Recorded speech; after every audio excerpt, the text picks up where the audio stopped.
Hi, I'm Nat. And I'm Guy. And this is your home for everything Alberta independence, broadcasting twice daily, Monday through Friday, and once on Saturday. Our normal streams are at 12 p.m. and 5 p.m. Let's get into it if we can.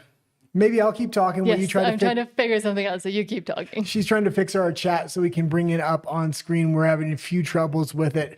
We did have somebody from the Fringe, Freedom Honey, kind of reach out to us in our public chat on our last live stream, saying he possibly wanted to interview us and to get in touch with them. We did not know how to get in touch with them. Their chats aren't open on X, and I looked for an email or something. We responded on our public chat, but I'm not sure if they're going to get that. So if anybody knows them and can get in touch with them, give them our email. It's in the description of every video that we have. Yes, it's notintheguy@gmail.com. Thank you. Okay, let's go into the first. Hold on. That's not working. For some reason, I can't bring up the chat, but hello, and thank you so much for joining us today. Please don't forget to subscribe. It is what helps us out the most. We are also trying to reach 100 likes per stream because it also really helps out the stream go to more and more people and for more people to be able to find it within YouTube and even outside of it. So it's been really helping when you hit that like button. Thank you so much. Also, we do read all your messages. Today, they might not be showing up on screen, but after each segment, the show is segmented and we read all the chats afterwards. We do prioritize super chats, so if any come in, we read those first, but then read the rest at the end of each segment. Absolutely. And I talked about Glenn Beck yesterday, and we're going to go through his full 10-minute segment in Alberta Personalities today. So I'm looking forward to that. Absolutely fantastic. He's been doing a great job pointing out all the wrongs that are going on in Canada. And he's been also interviewing Keith Wilson. So that was fantastic as well. Man, I'm already losing my words. It's Saturday. So I'll start saying hi to everybody. Michael Drader says, what's crack-a-lackin'? Thank you for being here. Not much. Went to the grocery store. That's about it. Cindy says, hi, Nat and Guy, watching from the Edmonton area. Oh, Thank fantastic. you so much. Real Steven Jensen, hello, says hi from the Whistle Stop Cafe RV Park. And we are trying to finish getting in contact with Scott to set up an interview time. Yeah, with Chris Scott to set up an interview time. So thank you so much for sending us all that information as well, Scott. Sorry, Stephen. God, I can't even think We're either. both off today. Michael says, Camrose County, for me, where my member of parliament leader of the opposition has his constituency office up for sale or lease. Very interesting. Troglodyte says, hello from communist BC. Hello, and good luck to you. Yeah, and we know exactly how you feel because we fled BC 4 years ago now, I think. Or No, just 2 years ago, but it took quite a few years to get the money to actually leave. So I can feel you in BC. There's really no hope for BC right now. Saskatchewan and Alberta do got a lot of hope at this point because of their independence movements. Yes. Edward says, hello, BC comrade. Michael says, use whenever needed, apply to mouth and pressure to answer questions concerning the Alberta independence movement. Ask your constituents if duct tape is right for you. Exactly. Justin GP, hello, says, hi, Nat and Guy and all. Hello. Thank you for being here as well. Todd says, I have a hard time believing the Canadian reporter is who thinks the Canadian reporter is AI. Which one? Because I think most of them probably are. I think it's the one they keep trying to profile and say is AI. Yeah, I'm not too familiar with that particular channel, so I'm not going to comment on it. Exactly. And A 2.0 says there is a fringe and then unacceptable fringe. Unacceptable fringe. Yeah, unacceptable fringe. Yeah. Todd says, member of the unacceptable fringe in Stettler. Okay, so maybe you can help us out. Justin GP says, I don't like the Canadian reporters' clickbaits and 51st state titles, etc. It derails the movement, in my opinion. Well, absolutely. And we're going to kind of get into that. We had somebody that was actually a human and not an AI because they have commented a lot in our chats before, but they sent quite the message. And when we get into, I think, the end of the Alberta Politics section, we're actually going to address their message publicly because they're talking about the 51st state, and that's not a good idea in any way, shape, or form. I don't want to just disregard the idea. I'm going to explain exactly why it's not a good idea. I used to live in the States. I'm originally born in Canada, so I have a good overview of both countries. Yes. But let's start with, do we have breaking news? No. No breaking news, straight into Alberta Stay Free. And the mainstream media is posting all kinds of articles and posts all about how the Alberta independence movement is not a good idea. But as the signature collection period comes to its end and we move towards the campaign season, this weekend is the last little bit. Everybody has to go sign. Today was the last day. This weekend, because we're in the middle of the weekend. Today was it. But I know a lot of the canvassers that follow us have been turning in their sheets and their canvasser badges. And again, we always want to say thank you so much to all the canvassers, because the work you did was incredible, actually, to be able to get this to move forward. Real Steven Jensen, thank you so much for the $5 super chat. Says, I spoke to Chris about you. Thank you. Oh, thank you. Seemed positive. I'm sure you'll be able to get him on. Thank you so much. And thank you for letting us know. We apologize. We can't bring the super chats or the chats up on screen today. We're having a little trouble with what's it called? Video Ninja? No, that's what we use for it. We're having a bit of trouble with the system we use, but it should be fine, hopefully, by Monday. Don't be distracted with it. Let's just go without bringing it up today. Sorry. Let's go to Alberta Stay Free and see how that's going on this weekend. Sweet home Alberta, where the roots run deep and the money trees grow. But before we actually get into it, thank you so much to JP Alberta First, also for the $5 super chat, saying part 1, an acceptable fringe, YT, YouTube. Not sure what that means. Is that the email address? Or is that how to contact them? But okay. Not sure. But thank you for the super chat. We'll continue to try to figure it out. Yeah, we'll continue to try to figure out. But what I was going to say is this first post was absolutely fantastic by Jeff Rath. I love when we get a chance to profile businesses that support Alberta independence. Yes. So Jeff Rath says, quote, lunch at the Black Diamond Hotel, excellent steak, awesome beet salad, 5 new signatures, only 2 no thank yous. Everyone else had it already signed. That's great to hear. I love my local community, and says, canvassers, do yourself a favor, take a break, have a beer, go to your nearest favorite tavern, canvass for signatures. You will likely be pleasantly surprised with the result. Hardworking Albertans who are capable of putting down their phones for an hour or two to enjoy a beer with their neighbor are overwhelmingly in favor of Alberta independence. Absolutely. And to build a strong sense of in-person community is going to be very important, not just now, but as we go forward and Alberta does get its independence. I always love Jeff Rath's post. His last post, said he was cycling down the street. I hope he puts a picture of one day him on his bike there. Cycling, yeah. That would be cute. Oh, Gmail. Okay. Oh, thank you. Okay. And say thank you. Oh, it says part 1. Okay. Thank you so much, JP Alberta First, for the other $5 super chat saying Gmail. Perfect. Thank you so much. Now I understand. Thank you. I just didn't fully understand the whole message with the context, but now we do. So very appreciative. Thank you. So now we'll reach out, I guess. Okay, let's go into the second post here. Oh, and by the way, did you already take the first post off? What post? The one we were just on. Yes. Oh, okay, never mind. Because I wanted to re-mention that business before we went on. Black Diamond Hotel.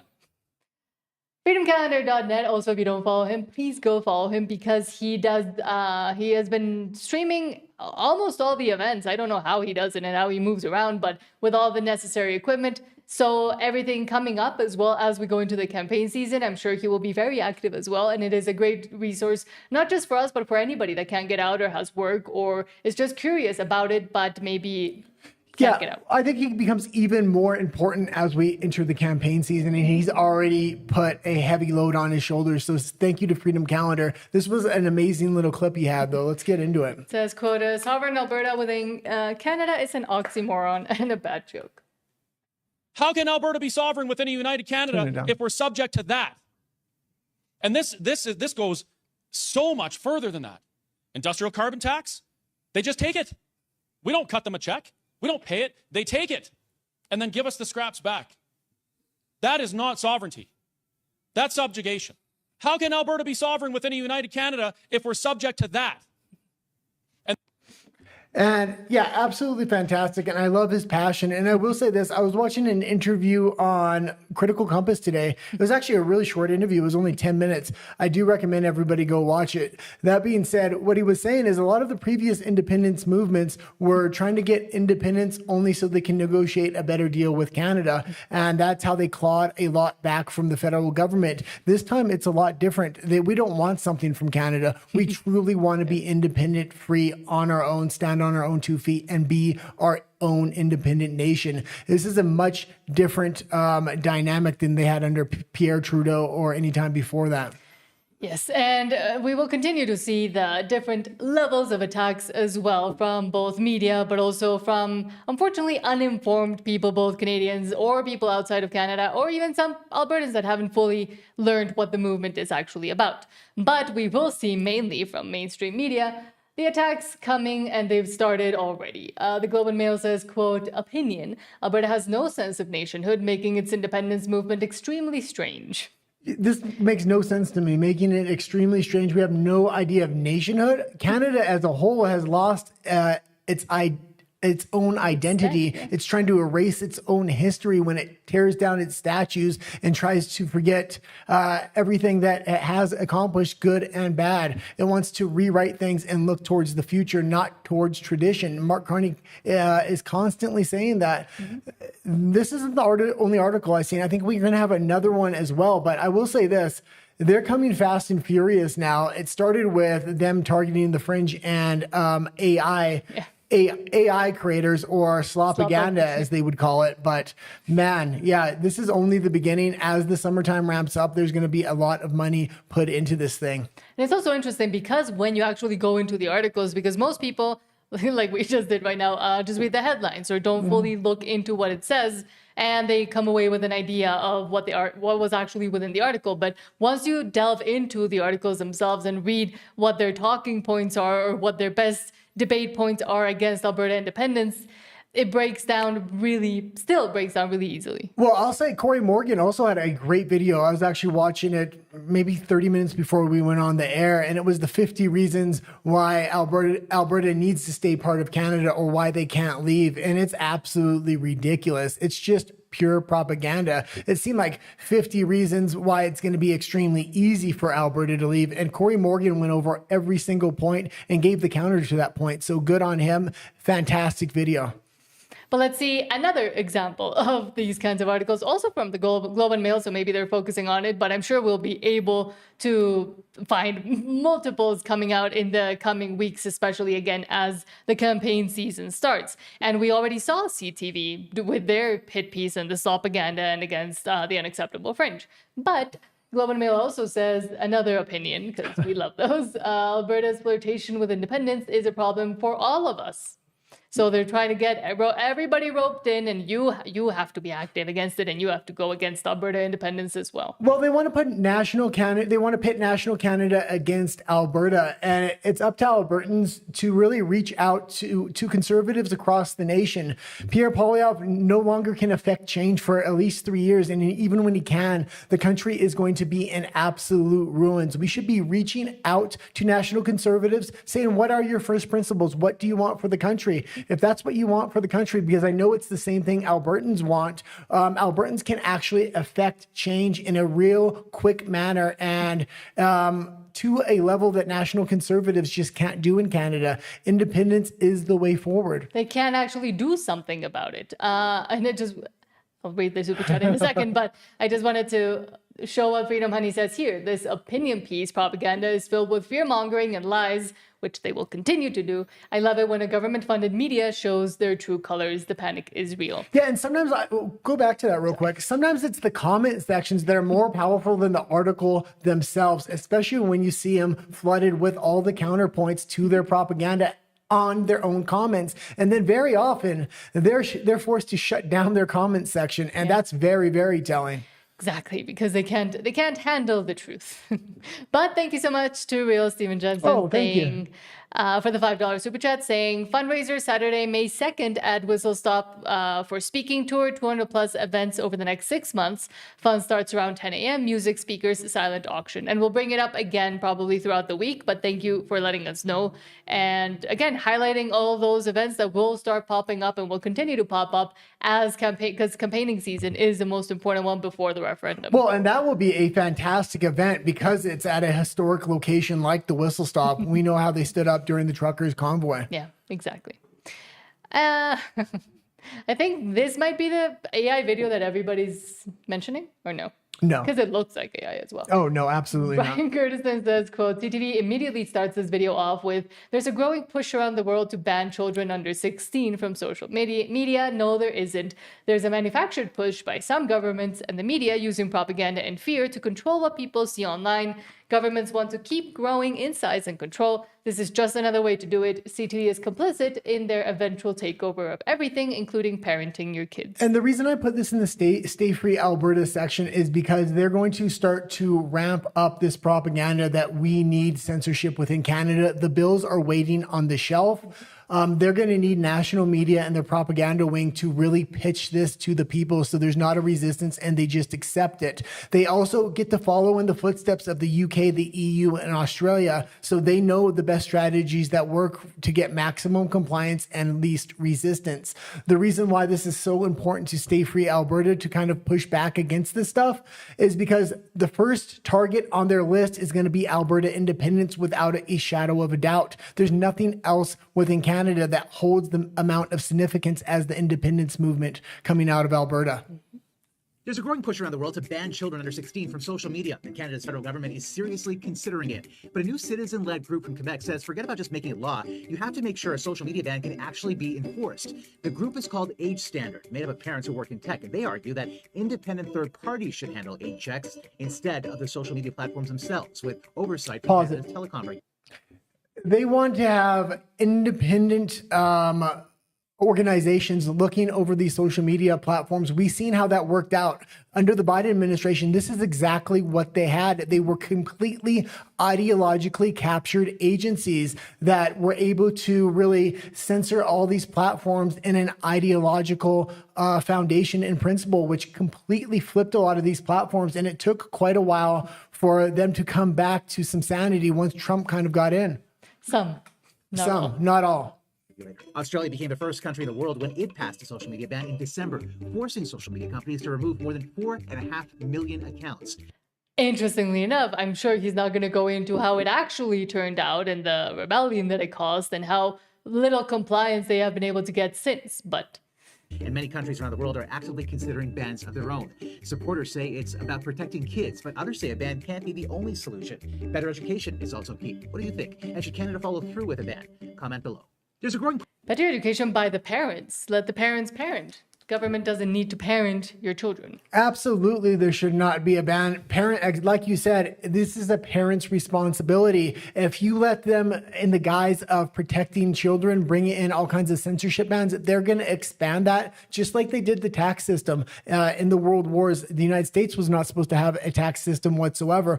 It was originally brought in for 1% of the population, and then they expanded out. This is how every single Western country brings in their laws. They bring in something most people will probably agree with and then expand it out from there. And they do it in the guise of protection. And that's the thing. Every time they try to implement these types of laws that, yes, they say it's for under 16s, but how do they figure if X or Y person is under 16? Well, everybody has to register in some sort of way, which is what happened in Australia, what happened in the UK. And they will always do it under the guise of safety, security for children, for women, for everybody. But it ends up giving them an outsized control over what you consume online, which they already have, but now it's officialized. Well, let's talk exactly what this is about. If they get under 16 years, if you have to register, if you're over 16, they're going to bring in a digital ID for that registration. This is a very sneaky way to bring in a digital ID. Once they have the digital ID laid out, the trap is set. They're going to bring digital currency and all the other protocols on top of that for censorship, for compelled speech, all based on a social credit score that is based on the foundation layer of a digital ID. This is how the UK is getting it in Australia as well as the EU. Because a digital ID is just easier for everybody to do. If you're already going to be online, well, why don't you just put it on your phone's wallet? It's going to make your life easier. You can register for all the platforms easier. And then they got you under digital ID. And then eventually, in my opinion at least, to be able to implement even faster and easier the CBDCs or central bank digital currencies through a UBI or universal basic income. Yeah, I would like to see some pushback from Danielle Smith on this stuff publicly. Yeah. It would really help out because we know the first target is going to be the Alberta independence movement.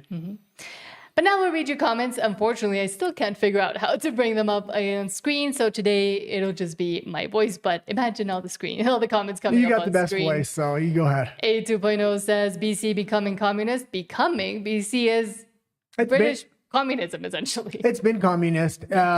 It's one of the most authoritarian states. Private property rights are being stripped faster than any other province. Sorry, not state. We've seen it firsthand. I mean, we've seen it almost 6 years ago. We started saving up for our escape. It's only gotten worse since then. And Ronsky says, Canada to follow. Wake up, folks. I think, again, Canada is already fully on the path. I mean, socialism is what comes before communism, which is what comes before a communist dictatorship per se. Well, absolutely. BC is doing the land grabs and stripping private property rights, but people are completely ignoring what's happening with this 30 by 30 program. This could be the largest land grab in modern history if Mark Carney's successful. He says it's to protect the land. What he wants to do is, in the guise of protecting the land, start controlling the natural resources and taking sovereignty away from the provinces.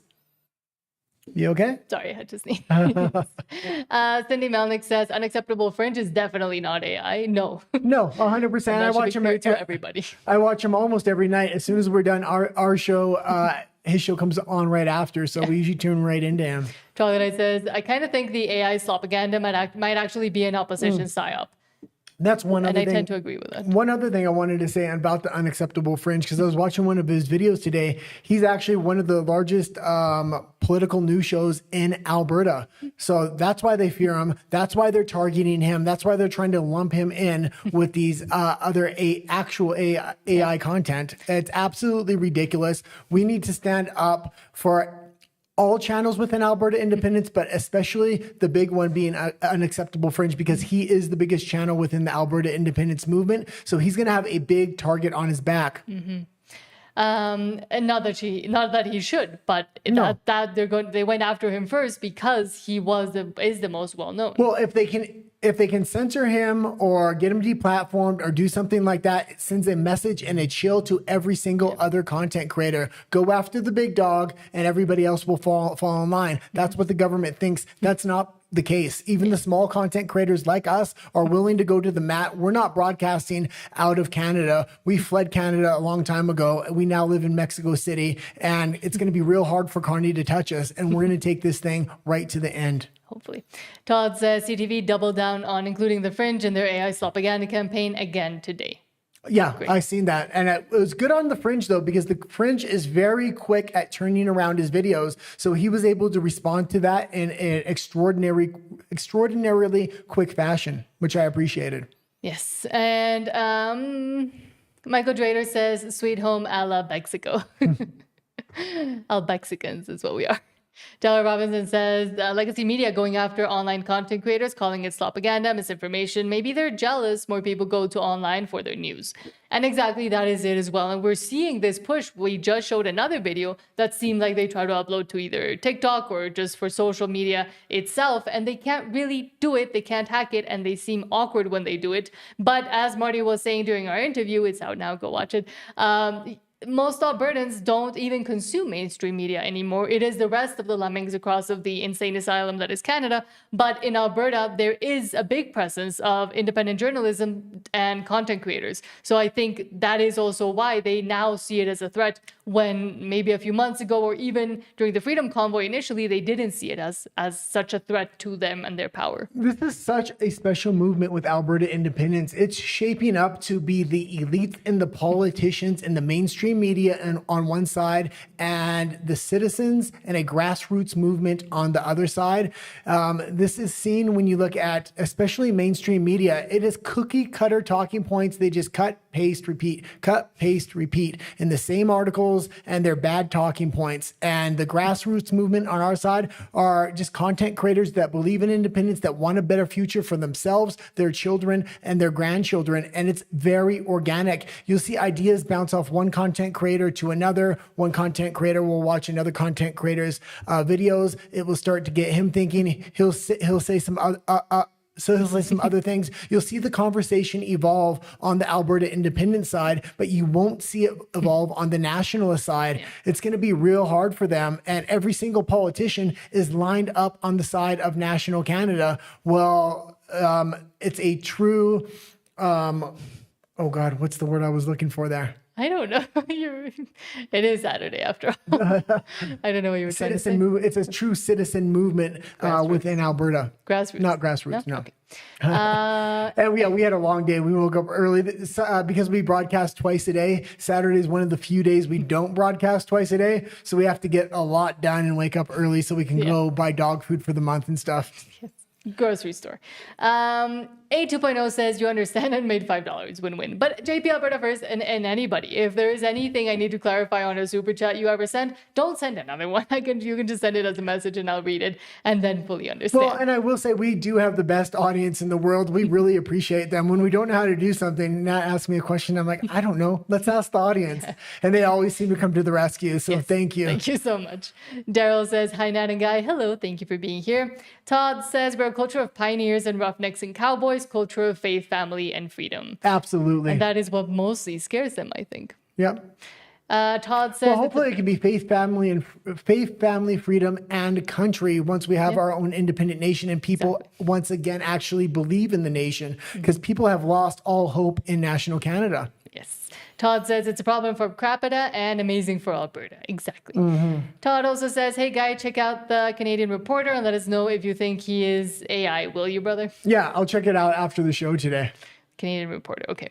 Todd says, no, Cindy says, as Derek would say. And you know what? I'll probably play a clip on the next show and we can have the discussion if I can remember to grab a clip from it. Cindy says, as Derek would say, do not redeem. Todd says, let the parents decide how to keep their kids safe online.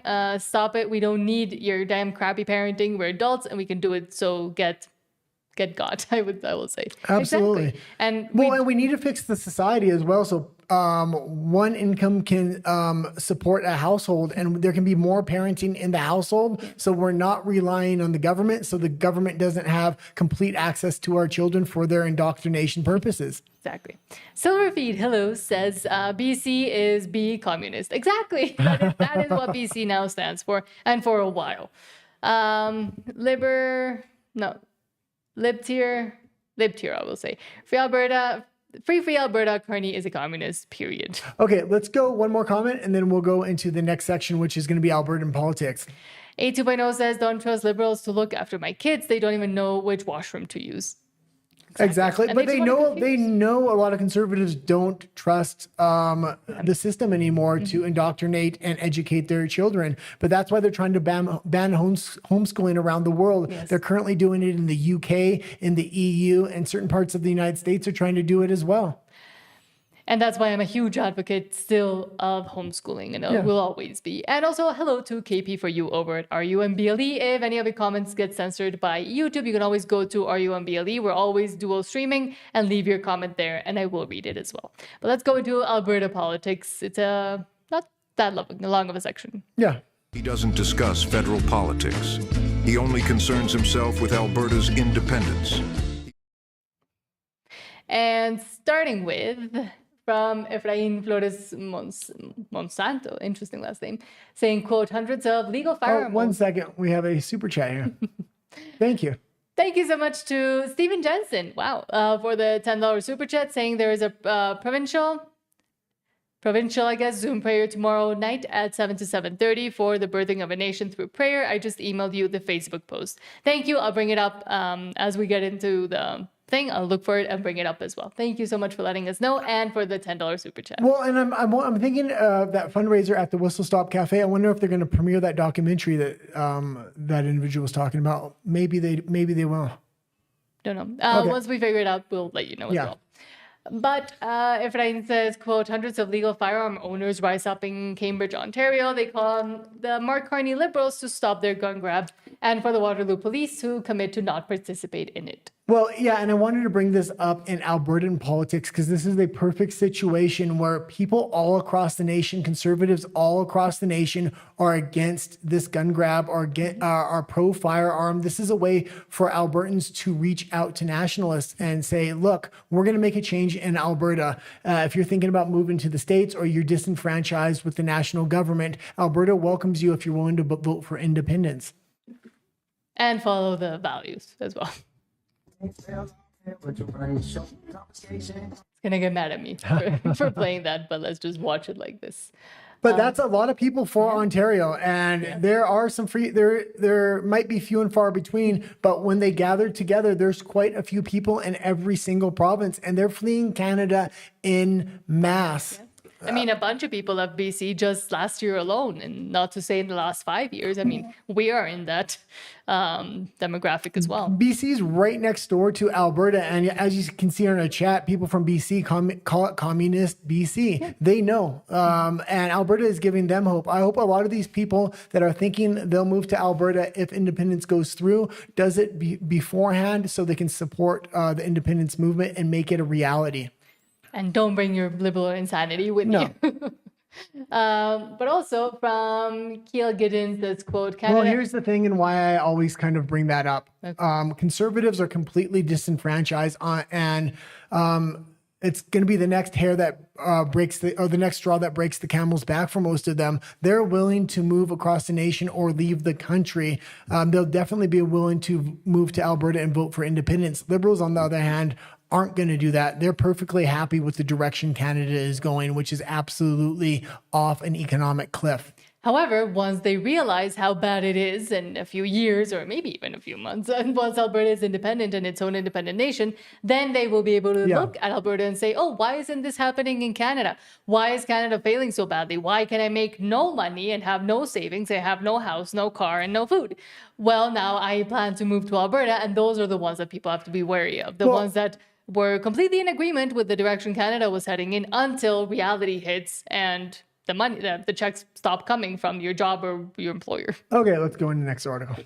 Kilgidden says, quote, Canada and Alberta have an MOU to advance a West Coast pipeline and are engaging communities to move it forward. Meanwhile, the BC NDP is organizing opposition and won't even come to the table. The NDP are a direct threat to BC's prosperity and the entire country. Yeah, this isn't happening, and they're trying to build this pipeline up like it is. At any point, if it does come to fruition, it's going to have so many strings attached with it, it's not going to be worth it at that point. It's the price per barrel goes way, way up with every string and every regulation that they put on these pipelines and natural resource contracts. Pipeline politics continue to percolate at the legislature, emerging again as an issue during today's question period.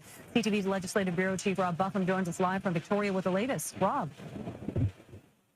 Nafisa, it is a topic that does not seem to go away, even though perhaps the NDP government would like it to. Yesterday, we heard reports that Ottawa was considering a pipeline route to BC's southern coast, maybe alongside the existing TMX pipeline. Today, the opposition raised during question period the fact that representatives from Alberta's government were meeting with regional politicians in BC, pitching an Indigenous co-owned pipeline to BC's coast. Alberta is engaging communities in our province to champion this project and find a respectful path forward to partner with First Nations. Will this government stop its opposition campaign, work with the Premier of Alberta, work with the Prime Minister, and get a nation-building project to BC's coast? Yes or no? There he is. Okay, and you can leave it there. And I'm going to say this. And I'm going to say this. They want to work with First Nations and give First Nations a lot of control over this. A lot of this is to funnel a lot of these natural resources out to China. This is China's plan to kind of leapfrog a lot of legislation within Canada. And we've showed a lot of the support coming to First Nations from China, and a lot of the agreements that have already been signed. Both Rebel News and other independent journalists have brought this up, have looked into the documents, and it is spelled out right there that part of the reason why they're partnering with First Nations, China, the government of China, is because they want to be able to help with resource development. Well, and just don't think because a mining company is headquarters within Canada that's a Canadian mining company. I used to work in mining in British Columbia. I think it's 70% of mining companies are based out of Canada. the majority of those are headquartered in British Columbia, and the Chinese have bought them all up, and they've hauled them out. It says made in Canada, or it's a Canadian mining it's a Canadian mining company, and it's 100% absolutely not. And they've been able to go around the world, and we see a lot of protests or negativity towards Canadian mining companies that go into places like Chile and start not really listening to the regulations that the government itself wants to impose upon them, but then it blaming Canada, but being fully managed almost by the Chinese Communist Party. Yeah. Marty up north says, don't be fooled by this word game. Canada's deficit is bigger than what the media is reporting and bigger than what the Liberals projected. Last year, the Liberals changed how they reported their spending. They now differentiate between operating spending and capital spending. This announcement is just the operating deficit. The Liberals borrowed money for capital projects, and overall, they are on track for an $80 billion deficit in between 25 and 26. Absolutely. And the deficit's going to be big. And I kind of brought this article up for a different reason. And that is, once Alberta votes for its independence, it's going to go into negotiations with the federal government. It's given so many remittance payments to the federal government and shouldn't have to take any of this national debt. But just to hurry up the process, I would just say take, how many provinces are in Canada now? 12? 10 provinces, 3 territories. So 13. So take 1/13 of the debt just off the top. Take it so you can separate in a quick fashion. You want to make sure these negotiations go extremely quickly, so Trump is still in office once they're done, because you're going to want to secure long-term natural resource contracts under the Trump administration just to avoid a possible Gavin Newsom election in 2028. And to be able to have that trade with the U.S. in those negotiations be able to, again, be solidified fully before. And we're going to need Trump to recognize the country. The Canadian government is going to want to make these negotiations take a real long time and try to wait Trump out to see if somebody else is in office that won't recognize Alberta at that point. And thank you so much to Real Steven Jensen for the $5 super chat, saying Vancouver port's too congested, hard to navigate, not deep enough for largest size oil tankers. And that too. However, they even when we were looking into the tanker ban, for example, they banned, from the Port of Vancouver, they banned Canadian tankers, but they didn't ban all the tankers from all the rest of the world. So, well, if Carney does approve a pipeline, and thank you for the super chat, by the way, we really do appreciate it. If Carney does approve a pipeline, because he's going to want to throw a bone at Alberta to say, oh, we fixed all the problems, you got another pipeline, he's going to build it to the West Coast. Why? Because all the oil going to the West Coast, he gets to decide where it goes. And he's deciding the majority of that oil, over 70%, is now going to China. He could be shipping it to Japan. Japan is desperate for oil. They're a great partner within Western values and things like this. But Carney wants to take a hard pivot towards China, and any economic deal that goes through with natural resources, he's going to make sure China is the beneficiary. On that last article that we kind of brought up, where they showed pictures of the shoreline there, I actually worked on that exact location. Yeah, and Japan under Sanae Takechi, the new prime minister of Japan, has been making a harsh pivot, and they apparently recently came to agreements with Mexico for oil as well. So there you go. Could have been Canada, but no, can't be that. Do you want me to bring up the comment or no? Yeah, let's bring up the comment, actually, and I just wanted to address it. And usually we wouldn't bring up a comment like this because I would just assume it was AI, but we know this is a human because they've been in the chat quite a bit and they've responded back and forth, and they didn't look like AI in the past. I was actually shocked with this opinion, but let's talk about it. So Mihai Sim, which I have read before in the chat, and thank you for being in the discussion and the debate, says, easy question for you guys. I'm going to have to read it here because I can't see that far. Why do you think that moving to Mexico instead of the USA made you feel safer and better? Well, I can answer that, number one, because I am from Mexico. I'm originally from Mexico City, and all of my roots were here. So when deciding to escape Canada, the obvious logical reason was to go where my friends, family, and my life had been before I left for Canada 13 years beforehand. Well, and I'll also say the United States can be very bipolar. Right now, under Trump, I like the direction of the country, but if Newsom gets in there in 2028, 28 or definitely under Biden, I didn't like the direction of the country. I didn't like the level of censorship. And this is another reason I believe Alberta should be its own independent country. You don't want to break free of Canada just to go under Gavin Newsom's rule, possibly. Mm-hmm. And then continues, why support a Crown-sworn politician like Smith makes you think that you support Alberta independence. Supporting a branch of the WEF or another while denying the USA is dumb. Yeah, Danielle Smith has done a lot to help Alberta independence. I've also said that we can't trust her too much. She may put the knife in the back of independence at the last minute. But when she does good things, I'm going to point out she does good things. And when she does bad things like muddied the water with the 9 questions, we called that out. A lot of people called her out, and it actually worked because it pushed her back towards Alberta independence. And on that press conference the other day, she said she was a nationalist, but she opened the door to make sure at least there can be one of the 2 questions about independence on the October 19th ballot. So I'm not going to crucify her or talk bad about her when she's doing things that help us out here or there. I'm also not going to overly praise her, though. But also being able to use discernment to say, okay, this is where it's being done good, this is where they're doing bad. And I mean this with anybody, everybody, and anybody. And as I always say as well, we know less than we know more. I know less than I know more. I know very little. So I do encourage everybody to use their own critical thinking and discernment skills to come to your own opinions as well. So if you don't like Smith, that's totally fine. But being able to discern what she's done to help Alberta independence, maybe a little bit in the background or maybe not being fully explicit about it, but look at her actions as well as we come towards the campaigning season and then towards the referendum. Well, and it seems like you would just totally take her out of power and put somebody else in there. And if you have to look at every single other premier in Canada, nobody can bat an eyelash at Premier Smith. She may be a nationalist, but at least she's building a safety net in case Alberta independence doesn't go the right way. That's a possibility. I firmly think it will go the right way. And that's why I talk about it so much and I support it so heavily. That being said, she is the best premier. The next, there's not a next best. That's the thing. Even Scott Moe is not helping Saskatchewan independence in any way, shape, or form.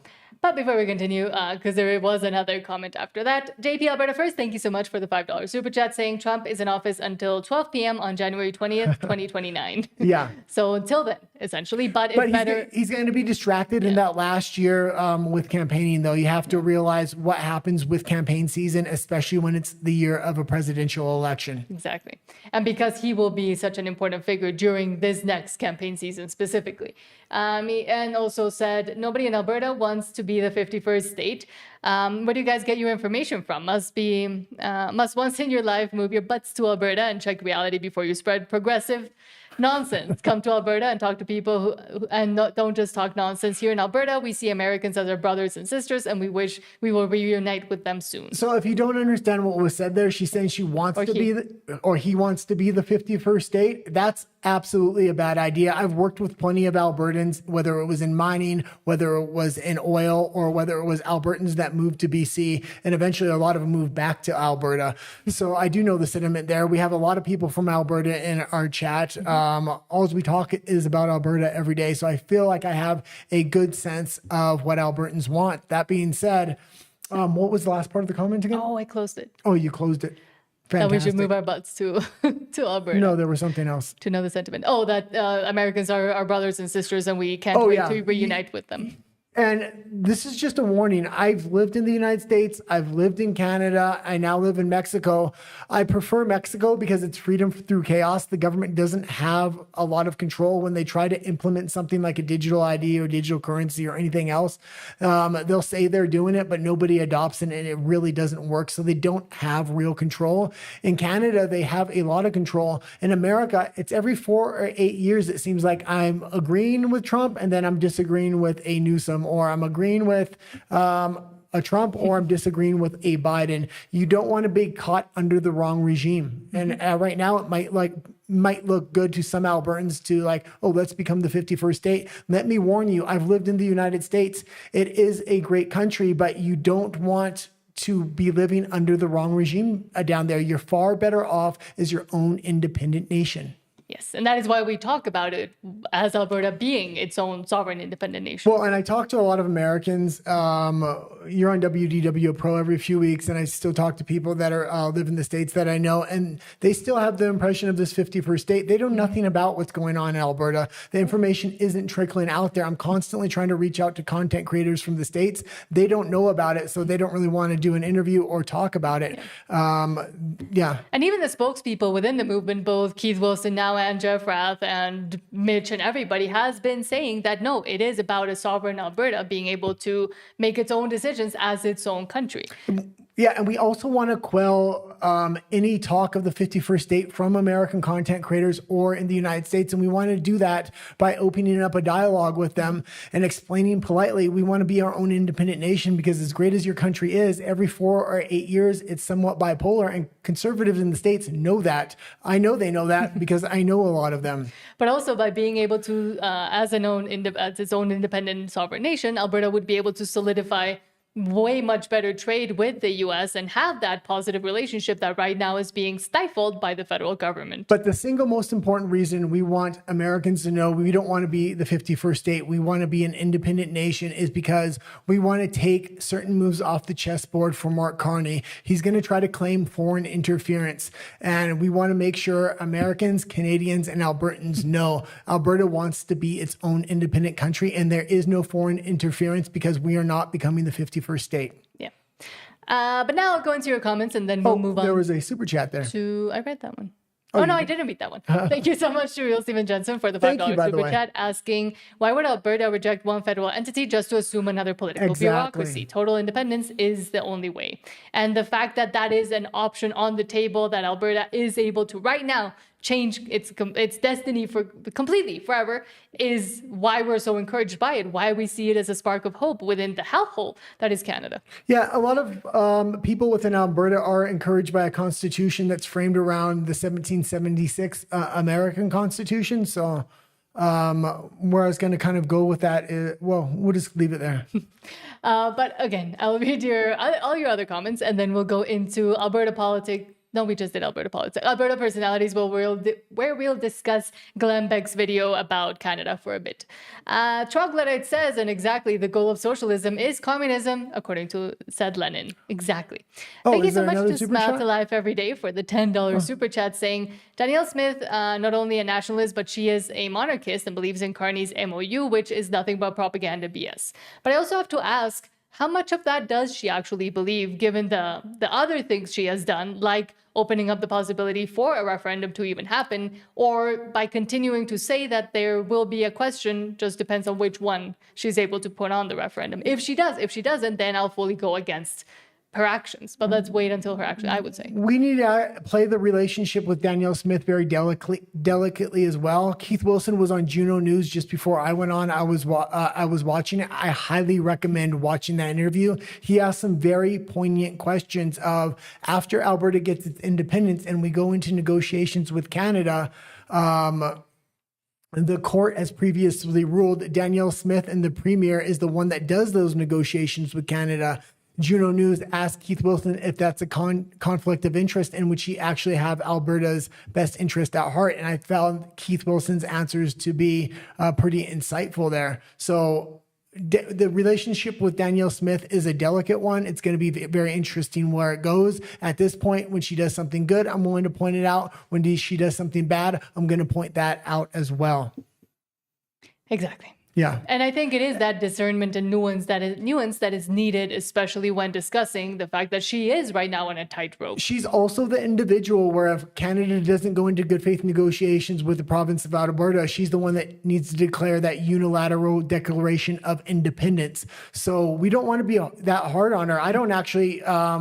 I don't cry from the rooftops, Danielle Smith, you need to support Alberta independence like a lot of people. What I say is, and I think it's a stance she can actually take as a national politician, is she's going to let democracy play itself out in Alberta, unlike in federal Canada. Federal Canada no longer has democracy the way they've secured a majority government. In Alberta, we respect democracy. The people have grievances. We're going to put it to a vote on October 19th. Exactly. And even if we don't get our independence, that's a position I can absolutely respect. Now, I think if it does go to that vote, we're 100% going to get independence. But I think that's a reasonable stance to ask from Danielle Smith, and that's the stance she's taken most of the time. And I think maybe, I mean, she's a politician, but maybe she does know that she could make history just by letting actual democracy stand. And I think that is the thing that can be expected of her as a politician, even a national politician, to let democracy move forth. My vote for president of Alberta, like I think almost every single Albertan, is Keith Wilson. He's already said he doesn't want to be leader. I hope he changes his mind. That being said, Danielle Smith, if Alberta votes for independence, she's the one that has to negotiate with Canada what the deal is going to be in order to split. If they don't have a honest negotiation with Alberta, she's also the individual that has to declare the unilateral declaration of independence. So if she does those negotiations and is able to solidify a really good deal for Alberta, there's a very good chance she's going to run for president of Alberta. Yeah, maybe. But now I'll continue. No, I don't necessarily want that. I definitely want a Keith Wilson, and I don't want somebody that used to be a nationalist within Canada being the first prime minister of Alberta, president of Alberta, or whatever we're going to call him. But I also think, and the reason why we say Keith Wilson is so great is because he always says he doesn't want to be president or the head of the state in Alberta, and that shows the level of honesty that we don't see from many politicians, especially career politicians, that all they want to do is continue to grab for power and vie for whatever they can, get as much as they can. Yeah. Todd says we should start a GoFundMe to help Fringe sue the mainstream. Well, and people were sending him large donations, and he was a little bit uncomfortable because he's not sure if he wants to use those donations to actually fight back. I personally think that we should be funding him in order to fight back. He's got to come to that decision himself. It's going to cost a lot of money to fight back, but I think it sends a message to the federal government and it pushes back against them that we're not going to bend. And if they think they can bully the Fringe around because he's not going to push back, they're going to eventually come after smaller content creators that don't have the same ability the Fringe does have to push back. Yeah. So I hope he does, but it's his decision, and I completely understand why he wouldn't as well, though. Mm-hmm. Because it is, again, also a lot of time, a lot of effort. It would take away from him being able to be fully invested and involved within the Alberta independence. And it's a huge amount of stress. The importance of the Fringe, because he is the biggest content creator within Alberta independence.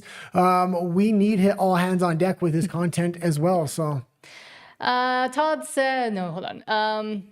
Lip tier, that's what I'm going to call you because I can't read the rest, says, if Alberta gains, I will stop. When Alberta gains its independence, I will drive up there and have a drink with patriots for sure. I'm guessing you're from the U.S., but do that.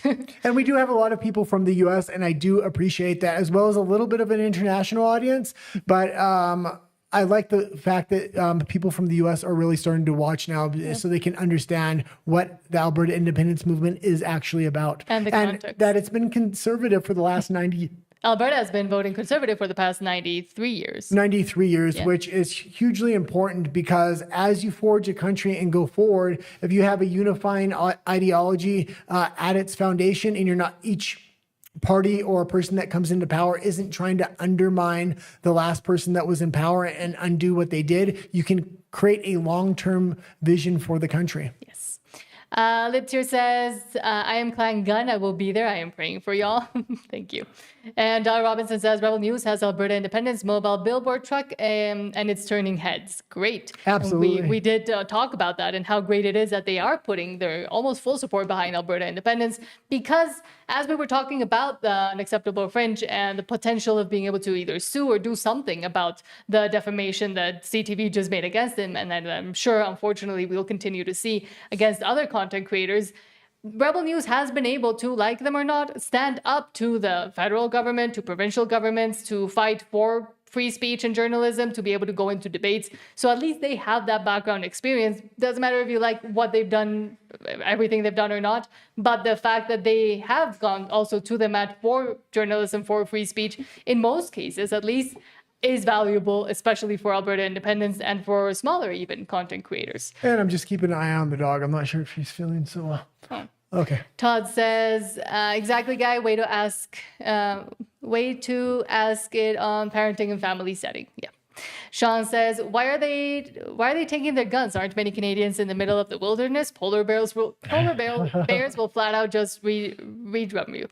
So seems like a stupid idea. This isn't Europe. And other bears as well. And it's a tradition that has been within Canada, but specifically Alberta as well, since its founding. And I don't need to justify firearms ownership. The fact is the amount of rights that have been taken away from Canadians to use firearms in their own house and on their property in the name of self-defense is already being taken away. And now you want to say we can use it for sport shooting and possibly hunting. And even then we want to take thousands of firearms away. Absolutely ridiculous. When Alberta gets its independence, firearms need to be legal in the right for self-defense of one's property and home. Yes. A story says, I have a question. Since the 50s, why has the United States hindered Canada's growth?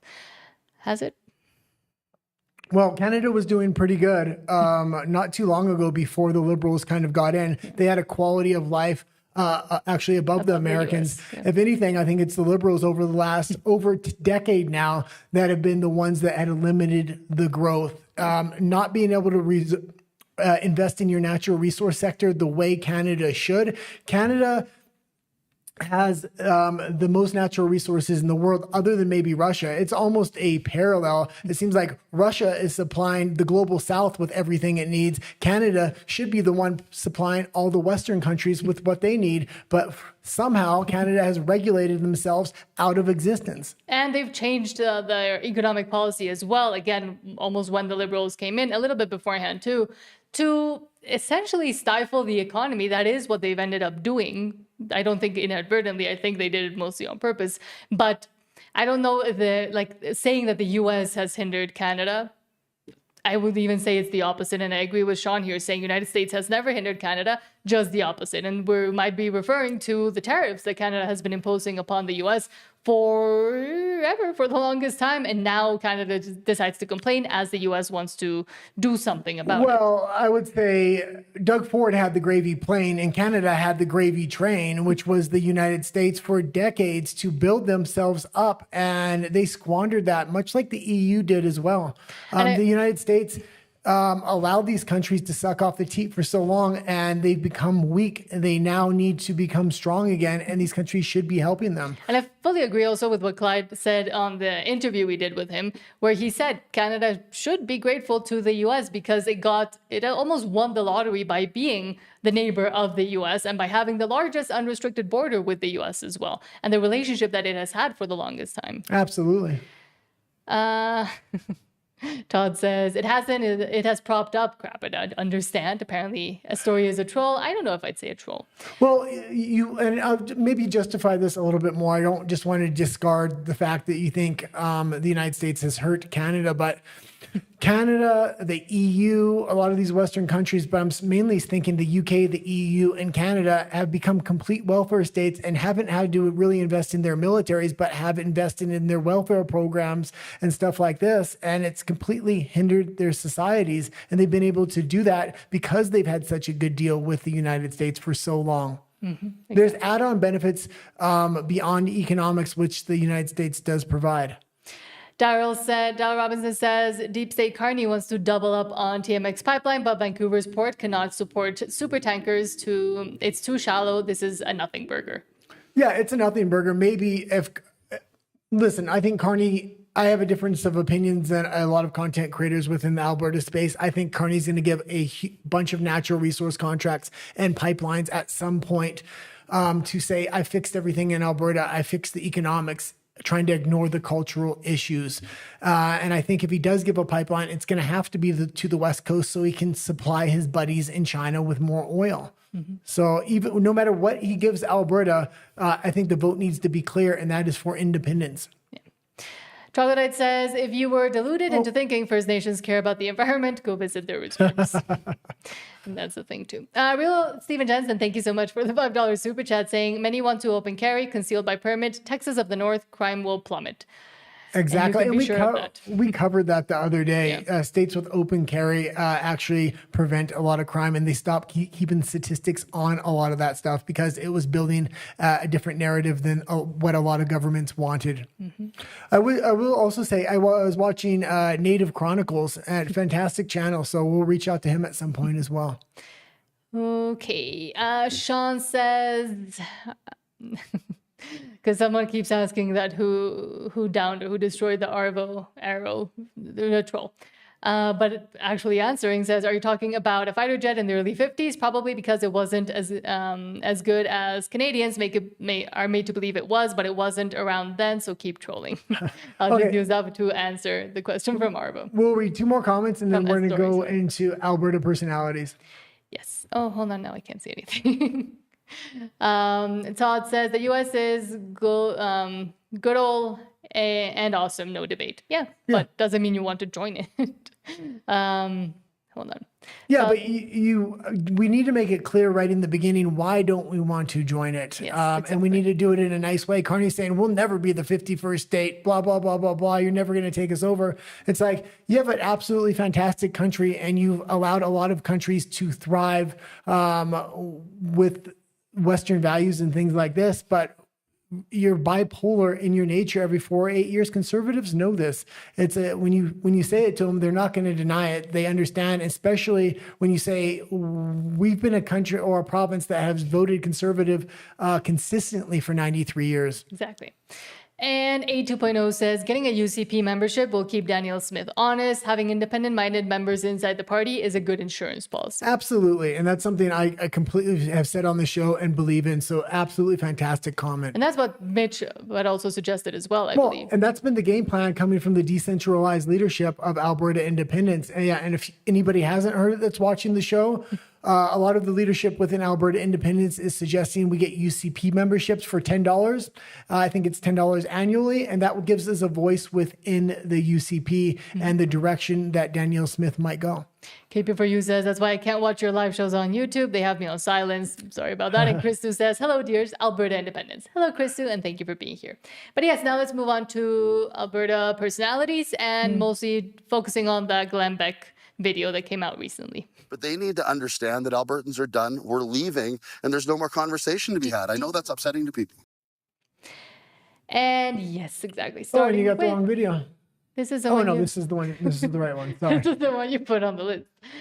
Beautiful Canada says, Glenn Beck does a major deep dive into Canada's massive Liberal government corruption over the last number of years. And if you haven't heard this is absolutely fantastic. We're going to have to pause it pretty frequently. I don't know how much we're going to watch, but we'll try to watch a large portion of it. So we don't get dinged. I originally told her we needed to watch on a Rumble so we wouldn't get dinged. She wanted to move it to YouTube. I'm not sure if we can watch the whole thing. I'd highly recommend watching the whole thing, though. Yes.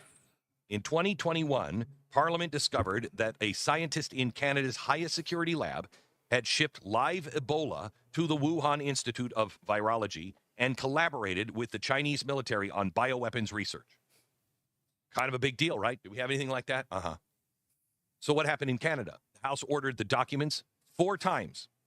The Liberal Party blocked it every single time. They sued, they stonewalled, they even called for a snap election to kill the investigation. So what is that? That's rule of law being violated and separation of powers being violated. Remember, those are 2 out of the 10 things that you have to have if you're going to be a free nation. And he did a fantastic overview of what's going wrong with Canada, very in-depth, better than any content creator I've seen at this point. So thank you to Glenn Beck here. 3 years later, the Auditor General exposed the almost $400 million in outright corruption. But again, Parliament, the Liberals, shut it down. Accountability, independent oversight. violated. Then Trudeau resigned. And 1/3 of 1% of Canadians, the elite inner circle, handed the Prime Minister's office to Mark Carney. They tried to do that here when they tried to hand the nomination, and did hand the nomination, to Kamala Harris.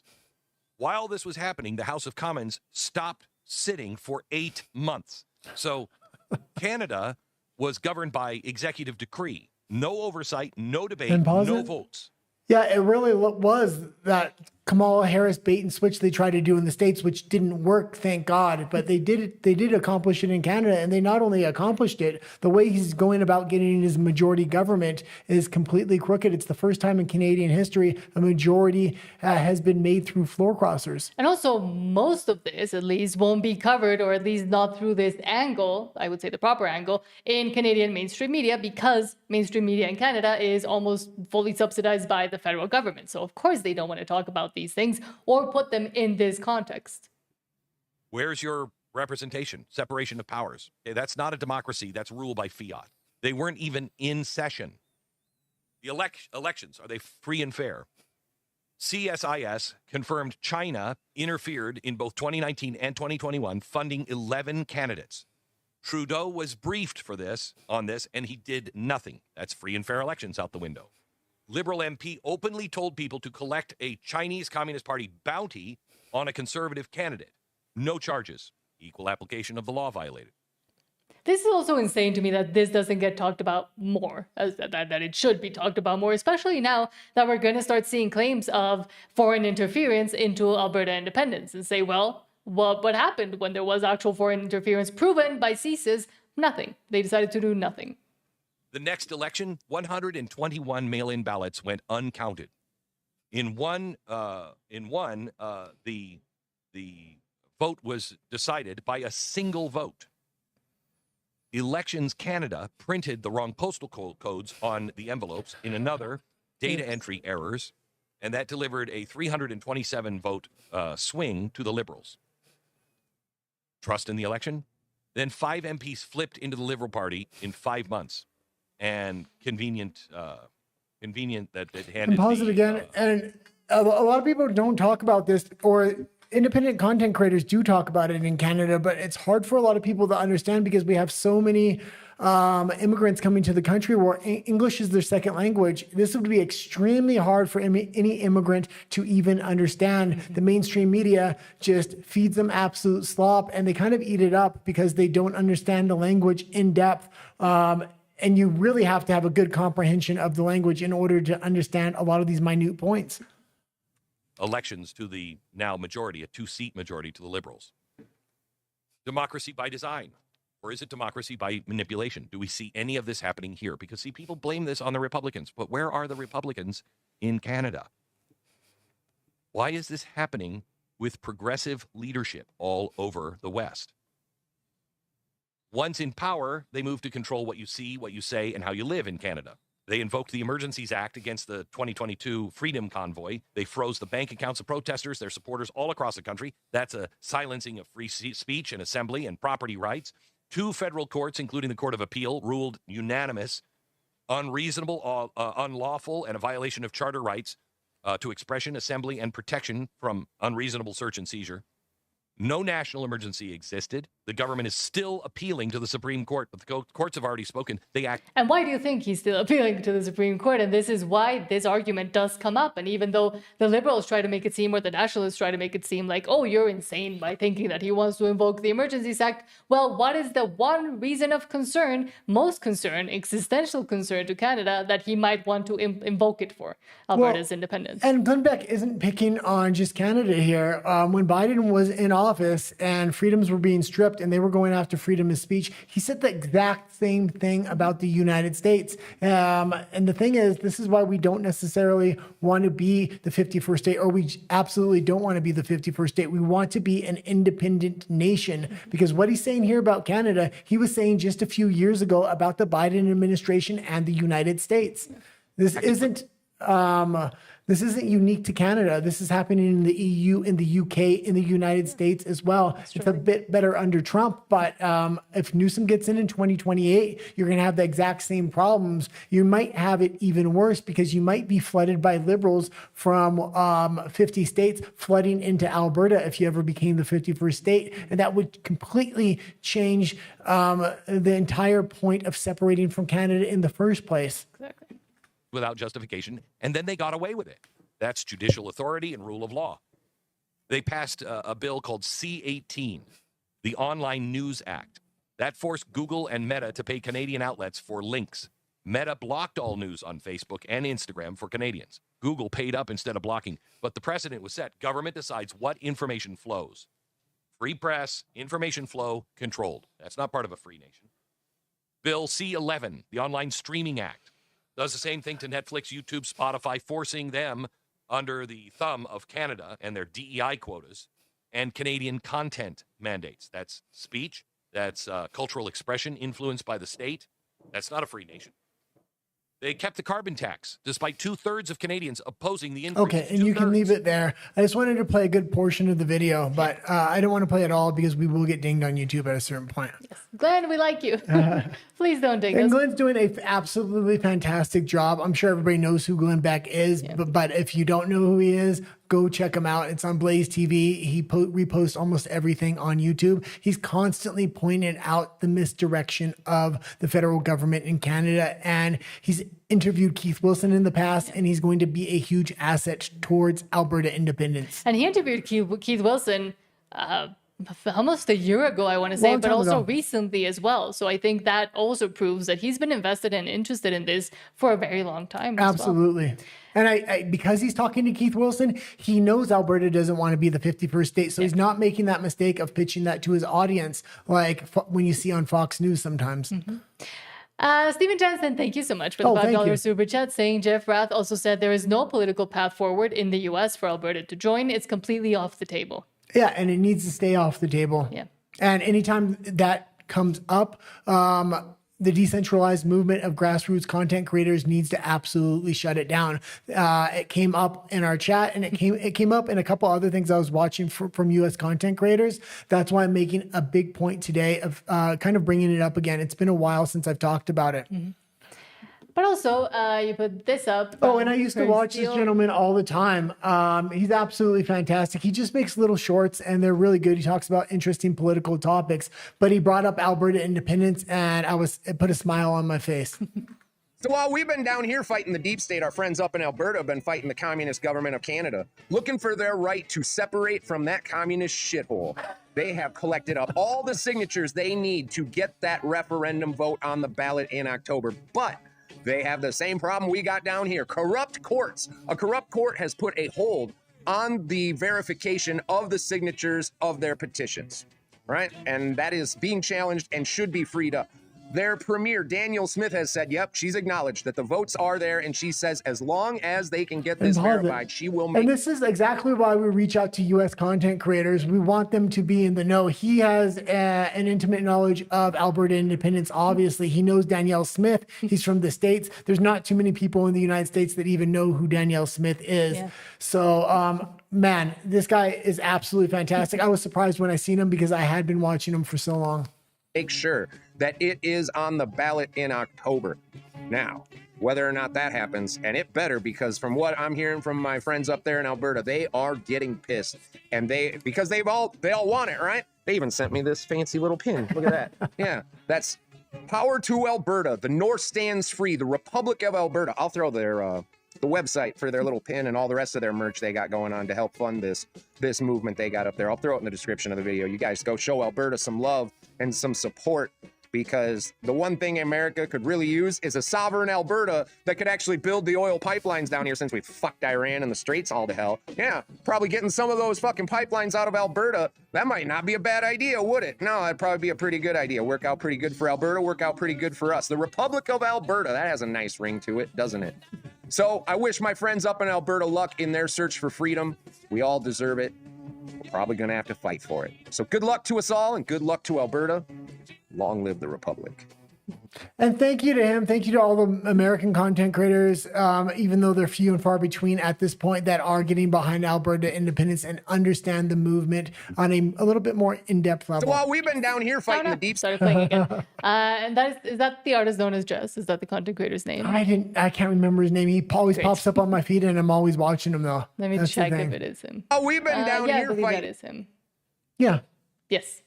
So fantastic. Yeah, if you're not subscribed to him, go subscribe to him. He's fantastic. He always pops up on my feed, and he always got great takes on American politics. And again, he talks about all the issues and all the corruption that's going on in the states, and it identifies the exact reason why we wouldn't want to become the 51st state. They have corrupt courts, corrupt judges, and everything else. Hitting the reset on Alberta and breaking free from Canada is an opportunity to start again and bring transparency into the system. Mm-hmm. You also put this one up on the Alberta Personalities section. Anti-Boomer says, quote, Mark Carney told everyone he hired Aaron O'Toole to be part of his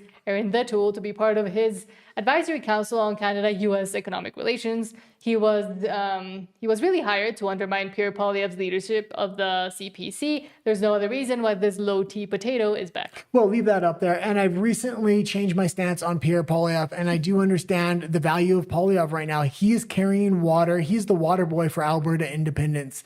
He's carrying more water than anybody else. He's pointing out the direction of Canada, everything wrong with the federal government. He's doing it vocally. That allows Alberta independence to focus on our positive vision of the future, because Poilievre is focusing on the negative vision of Canada. And that's exactly what we want. The reason they want to get rid of Pierre Poilievre is they want somebody like an Aaron O'Toole or a Doug Ford or a Jason Kenney that will have their head so far up Mark Carney's arse that they won't say a bad word about the guy. And then they can really start focusing on Alberta and isolating it. So although Pierre Poilievre can't affect change in the next 3 years, what he can do is remain vocal, remain the opposition. Everything he does, even though he doesn't support Alberta independence, is actually helping Alberta independence. So I'm all for keeping him into power, number one. But number two, I would vote for him again for leader of Canada, just not... I want Alberta to be its own independent nation, and I still want the best for Canada. And I think Poilievre is the best you're going to get in a national Canada. Yeah. Do you want me to play the video or no? Yeah, sorry. I was getting on a tangent there. The current Conservative Party leaders are sparring over what the future of the party should be. I think they do need to moderate some of the positions to reach out to more Canadians. Ignore the moderate more. This guy moderated his whole ass out of existence when he ran his freaking campaign. He was the worst politician to run a national Conservative campaign that I've ever seen. culture war issues. Ignore the floor crossings and just focus on the long-term prosperity of Canadians. Aaron O'Toole, who led the Conservatives from 2020 to 2022, telling Global News the party needs to adapt. Prime Minister Carney is a smart and passionate Canadian. And pause it real quick. And he's saying focus on the prosperity of Canada. Mark Carney is running Canada off an economic cliff. I am focused on the prosperity by focusing on Alberta independence. That is the only way for Alberta to survive and possibly give Canada a freaking wake-up call. The old tricks that they used to pull out on Mr. Trudeau aren't going to work with this guy. We want to get rid of the new Liberal carbon tax. When asked if he plans to moderate any positions, Poilievre decided to argue with the Global News reporter. Will you take that advice? Or, like what? These are O'Toole's words, sir. Like what? An interview by Ottawa Bureau. Do you accept the premise, I guess, from Mr. O'Toole? Will you change anything going forward? I don't know what the premise is. That you need to moderate some positions on culture war issues. I think it's time that Mark Carney moderate his position. But some Conservatives believe the culture wars can be a winner. A lot of younger Conservatives and a lot of younger Canadians looking at the country before them see a country that doesn't necessarily work for them. This Prime Minister has ignored... O'Toole was... Yeah, it's not like we're trying to get Poilievre elected at this point. The system is rigged against Conservatives Canada anyway. That's one of the big complaints of Alberta independence. What I want at this point is for him to continue to be vocal because he is the opposition leader in Canada, and that helps Alberta independence focus on our positive vision of the future while having somebody point out the negative direction of Canada. What Mark Carney and these other Conservatives like Aaron O'Toole want is to get rid of Poilievre so nobody says a bad word about Carney, and then they can focus in and isolate Alberta independence. Pushed out by caucus during the trucker convoy, opening the door for Poilievre to win the leadership, shifting the party further right and expanding who they talk with. Those people don't give up, so I don't give up. Including to many Conservative social media influencers. Is that the pleb? Some of whom received media accreditation during the 2025 election and Conservative convention. Some of the influencers within the Conservative movement now are the biggest gifts to the Liberal Party I've ever seen. Ignore all those so-called influencers. They're going to guarantee you a loss in the next election. Pierre's a smart policy person as well, so maybe he wants to have a conservative thinkers conference, not a conservative tweeters conference. Polyev sniping back. Erin O'Toole's just another gift. I mean, our enemy, the enemies of Alberta independence just keep on giving. Mark Carney gives us a gift every day with a new policy, a new restriction, a new regulation. Another opponent is Pierre Poilievre. I understand he's an opponent of Alberta independence, but he's carrying our water for us by pointing out all the wrongs of Mark Carney. Erin O'Toole, when he opens his mouth like this and says, oh, we shouldn't point out anything bad with Mark Carney and we should focus on Canada's economic prosperity, which Mark Carney is hollowing out Canada while he shoves the money in his own pockets. Jason Kenney, I mean, I can go on and on. Doug Ford, these are the gifts that keep on giving to Alberta independence. And that's why they don't have a cohesive strategy on how to go against Alberta independence. O'Toole's 2021 election loss. I think one of the reasons I got 2.5 million more votes in the last election than we had in the previous election is because we talked to everybody. But those votes still weren't enough, with Poilievre blowing a 20-point lead in the 2025 election. Despite that, O'Toole still backs Poilievre to lead the party into the next election, saying he's one of the most talented parliamentarians. Bullshit. They want to put the knife in his back. They're planning to do that right now. Carney wants more floor crossers so they can have a vote of no confidence so they can get Poilievre out of there. And then they have a complete uniparty. Nobody's going to speak up against Mark Carney because he's going to bring in the 4 censorship bills he has on the shelf to make sure content creators can't even speak up against him. What's coming to Canada under Mark Carney, like, I pointed out enough. I'm glad Pierre Poilievre keeps pointing it out so I can start focusing on a positive vision for Alberta. Sorry, I keep repeating myself there, but and I'm a little bit different than you. I am disappointed enough with Pierre Poilievre that I don't mind continuing to point out how he went wrong, just in case someone out there that ever wants to be leader or lead a conservative party or movement or whatever is listening, because he is the boilerplate template of what not to do.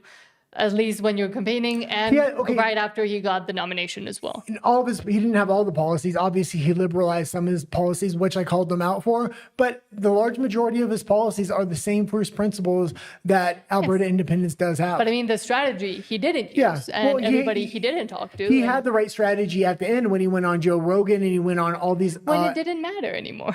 Well, we've kind of covered that. I know, but I wanted to give the counter as well because since he got elected as the leader of the opposition or the leader of the Conservative Party, we've been kind of on him and we've been detailing what he has been doing. Well, he gave a lot of hope to a lot of people, and he didn't. And he refused to take the gloves off when it mattered, which was during his campaign. And he did it right before Mark Carney got all those floor crossers to come over. Exactly.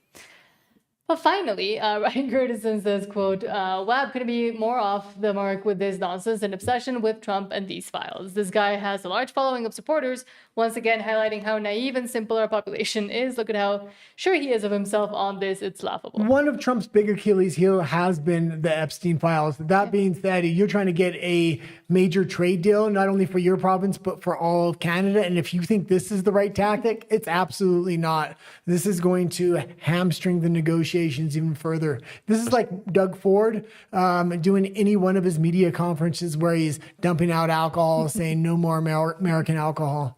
Respect. I don't think we have control over that other thing that you said to include and up the ante, but I'm going to leave that there for. Why not? And why are we afraid to talk about it? It's this crazy thing that everyone knows. The Americans are afraid of.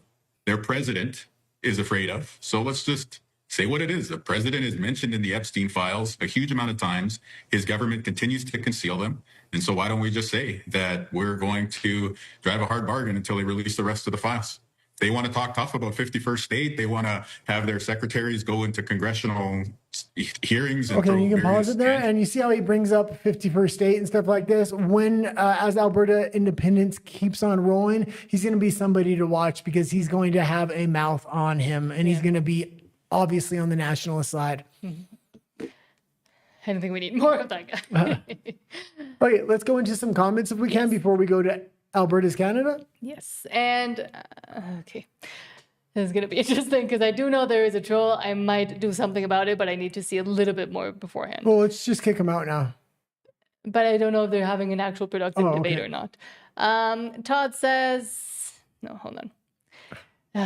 A 2.0 says, being a 51st state is not a good plan. Wait until a Democrat runs the country. Exactly. And we've seen what that looks like also in recent times. Well, and I do follow American politics really closely. And what they're talking about is packing the courts, making Puerto Rico an actual state to make sure it's going to be permanent democratic rule going forward. And it's not going to be a place you're going to want to be a state of at that point. Yeah. Sean says, Alberta, don't you want the imperial measurements back? No, I'm sure they don't. That is, I think, the one thing as well. Like, they could say no. Sean says, no 51st state all the way. Stacy says, turned in my Alberta Canvasser badge today and already on board with the Centurion Project, a group started by Albertans to get info out to our fellow Albertans. And thank you so much, Stacy Whiting, for being a Canvasser and for putting in that huge effort, and also for turning in your Canvasser badge. And again, as we have said, it's great that you say that you have joined or getting on board with the Centurion Project, because canvassers, specifically these engaged citizens, are going to be the most important moving into the campaign season as well. And of all the new little projects kind of popping up, the Centurion Project by far has been my favorite. And if people don't know what the Centurion Project is, Tamara Lynch on her podcast House Arrest talked about it, and she had an interview going in depth on it. Yeah, brought on one of the leaders, I guess, or one of the people that formed the founder. it. JP Alberta First, thank you so much for the $5 super chat, saying that wobbly canoe is completely deranged. Yeah, absolutely. And very obviously. As independence starts taking the national stage within politics, he's going to have a lot to say about it, I'm sure. But thank you so much to Stacey as well for being a canvasser. Sean said, oh no, hold on, because that's their reply. Republic of Alberta says Albertans just want to be left alone and live in peace and be their own sovereign nation. I will add. But yes, exactly. But it's going to take a lot of work at a founding of a nation to make sure the government leaves you the hell alone, because we're gonna be looking to the United States and Canada and other things. We don't want to replicate those systems. We want to create a new system that gives freedom, gives independence, gives those things. Exactly. Beulah says, watching from Alberta, Canada. Thank you so much, and soon to be the independent state of country of Canada. I'm gonna get some coffee real quick. You read a few comments, okay? Sure. Not the bathroom this time. Okay, thanks for letting us all know. Sean, hold on, they're fighting. They're fighting again. Sean, okay, no. Thank you, Sean and Republic of Alberta, for responding to a story. I'm still figuring out if it is an actual troll or actually giving their opinions. Because if they're giving their opinions, as much as they're interrupting the chat, I guess I'm all for free speech anyways.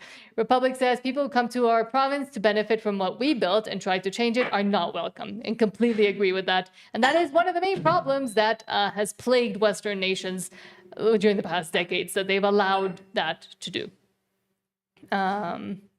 Hold on. Sean Evans says October 19th can't come soon enough. It's hard enough now to pay for stuff, let alone in 6 months. Another reason and another good debate point for becoming independent as well, and as soon as possible too. Republic of Alberta says, my family arrived in Rupert's Land in 1795. Our families did completely concur as well. And I do like that a lot of people have been telling us where and how long ago their families arrived in Alberta. I don't really know my background family history, so it is always nice to hear that people have these really long, huge family histories and know exactly where and what their family did and how they were involved and how they are still living in the land of their ancestors. Smell Till Life Every Day says, my donation is going to my favorite couple. Maybe it's us. If it's so, thank you very much. If not, that's fine. Oh, hold on. I did not see from Christu the Rumble rant. Thank you so much for the $10 Rumble rant. Christu says, I used to be all in for Alberta statehood until I realized independence was an option and a more viable one. My license plate read AB 51st. And it's good that you realize that it is the best option and the most and that it is viable as well.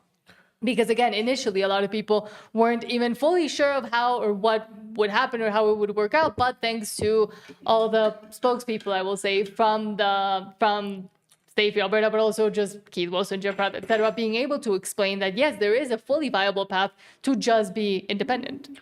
Yeah, and again... And thank you so much, Chris. This is not some Quebec separatist movement where we want a goodie bag of natural resource pipelines or whatever else the government thinks they can give us to stay.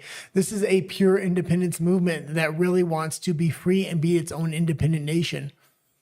Exactly. The Republic of Alberta says it's our land, resources, heritage, history, families, and our choice. And exactly. and especially that is part of why I am so fully behind it and want to support it and want to encourage other people to learn about Alberta's independence and putting my full weight behind it. Because of that, those are the values that they're coming into it with. With the mass immigration, I mean, we're talking mass immigration starting in end of 2027, 2028. Carney is planning. They want 100 million people by the year 2050, I believe, which is absolutely crazy. You know, they're going to be flooding those people into Alberta. They want to change the voting block. So something like Alberta independence will never happen again. And just as a taste of what the troll A Story has been saying, for example, A Story says the Constitution and the Charter that you don't want to follow, just remember 44 million other people in the country will have a say also. No, they won't. That is the thing. But you cannot fight stupid. So we'll see on October 19th. And what these people have to realize is each individual province has a path towards independence that's 100% legal and has been laid out by the Canadian court system. That's what makes this independence movement kind of so special. It doesn't have to be violent in any way, shape, or form. It's a complete legal path that has been laid out by the Canadian Supreme Court. Exactly. And the rest of Canada doesn't get a vote. Albertan citizens do. Exactly. Why can't I speak? Republic of Alberta says we created a great place that does not need to be ruined by people who don't understand our way of life. And most nations in general, I will say, have completely forgotten about that notion. That is so important to remind everybody of, every citizen of every country of. Thank you so much, JP Alberta First, for the $10 super chat, saying here's an idea just to mess with the rest of Canada. Once we have our independence, we call it the Republic of Canada and then trademark. You should bring up that up to the spokespeople. That would be very funny and ironic as well, because it would do so much better than what Canada is. Oh, God. Good idea. Maybe we should make t-shirts. And let's not forget, King Charles is supposed to be coming to Canada real soon. You can make no King's protest. Let's get ready with the memes. Let's get ready to give him a hard time that we don't want a king. We want independence. Exactly. Take the mantle of the No King's ridiculous protests and make them into something that actually makes sense against having a king. Brian's N says, did Carney actually say that he would invoke the Emergency Act? What say you? Well, he hasn't said it specifically that we know of, fully confirmed, but... There was a whistleblower that contacted Jeff Rath. There's no confirmation through audio or anything else, or a second person that contacted him. But I was game planning long before that rumor ever came out from Jeff Rath and the whistleblower that Carney would most likely use the Emergencies Act in the summertime before the October 19th referendum, because if he uses it after, it doesn't hit with the same impact, and Alberta independence has a lot more plays on the board that they can do and a lot of ways they can pivot. If he uses it just before the October 19th referendum or in the summertime, we have limited moves at that point. So it's going to be interesting what happens. I also think that's why he's challenging it. But even if he's not able to kind of reverse the rulings of the court, there was no repercussions for them using it the last time. So why isn't he just going to try to use it again? Yeah, they just said it bad. It's not constitutional. And it's one of the big reasons we need to be reaching out to American content creators and international content creators, because we want international exposure when Carney does do something like that, to put a ton of pressure on him. Exactly. Sean says to the troll, are you suggesting Albertans are slaves to the whim of other Canadians and the Laurentian elite? Yes, that is what the troll was suggesting, but no, they are not, and they will make it very obvious very soon. At this point, they've been a resource colony, slaves to the rest of Canada. It's time to break free. Hold on. Sean says, your democracy or my democracy are code for leftist authoritarianship. Now it is. Yeah, it didn't used to be, and that's how we've seen the Overton window and the scale of insanity move further and further. Once Alberta breaks free, all these people that are saying, oh, we have a say in this, we have a say in this. You have no say. Alberta's going to break free. The economy of Canada is going to go directly off a cliff. And then what you're going to be saying is, God, I wish we voted for independence. And apparently, yes, clearly the troll or A story is a troll, because Justin GP says, see, A story right there called a separatist. This goes to show he's trying to falsely mislead people. Your comments are now void. And I will make them void then. Thank you so much, Justin GP. Because yes, and we were making this mistake initially as well, but we were wanting to put our full support behind Alberta independence. We did call it a separation movement because we weren't fully informed again. And as actually, viewers are the ones that told us in the beginning. We didn't make too many videos about it at that point, but they brought it up, and it was such a force of habit. And it took a while for me to change, but now when I see articles, especially other national conservatives that I think are trying to report fairly on it, I make them aware it's an independence movement, not a separation movement. It's the connotations are completely different. And it became clearer and clearer, A story, if you're still here watching, that you were basically not wanting to have an honest debate, asking the same things over and over again. I am fully in support. I'm fully in support of free speech, and we want to have those debates, but with honest debaters and honest players, not with someone that is just here to mess around and be annoying to everybody else that does want to listen and does want to have a productive debate. But again, act like adults. But I will say our email is in the description. You can contact us if you want to come on the channel for an actual on-camera debate. Yeah. So you're welcome to troll us during that debate, because everybody wants to see your talking points. Exactly. And I don't have anybody to go against you, so I guess it would either be me or Nat. Exactly. But again, we fully invite anybody that wants to come on the channel or on the chat to have open, honest, productive debates, not to troll and be annoying and annoy the rest of everybody. Thank you to everybody that was trying to debate that person. And yes. Thank you so much to JP Alberta Thank First, you. wow, for the $20 super chat, saying, better yet, we go with Republic of Alberta, but instead of Wood Buffalo for Fort Mac, that becomes County of Canada, then Canada will really have the carbon footprint that all the libs clutch their pearls about. That's an even better idea. Yeah. Someone should make at least, I mean, if that cannot be fully enacted in reality, someone should make at least a t-shirt or something with that. But great story, JP Alberta.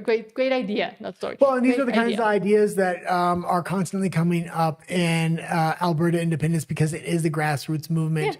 And they can actually be enacted because it's a grassroots movement. Our meme game strong, our first to move with the Alberta independence movement was huge for Alberta independence. And it was because we have a lot of free thinkers within the movement. Exactly. But yes, that is why I removed A story, because then they come back and complain. So I just wanted to explain. Okay, let's continue on. I want to get into Alberta's Canada if we can. Yes. Wait, are we there now? Yes. So we're moving on to Alberta's Canada, or just more reasons for Alberta to become independent. And we call it that way because Alberta is propping up the rest of Canada. And as soon as it leaves, Canada will fully fall. It's already in free fall, but it will go even further downhill.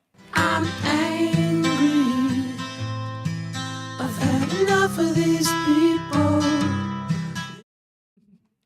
And no, the dog's fine. She's sleeping now. So. I was asking if she was okay. Because sometimes if she starts to wander around the house, that means she's in a little bit of pain or something. She has major back problems. Yes, but she's fine. She's doing fine most of the time.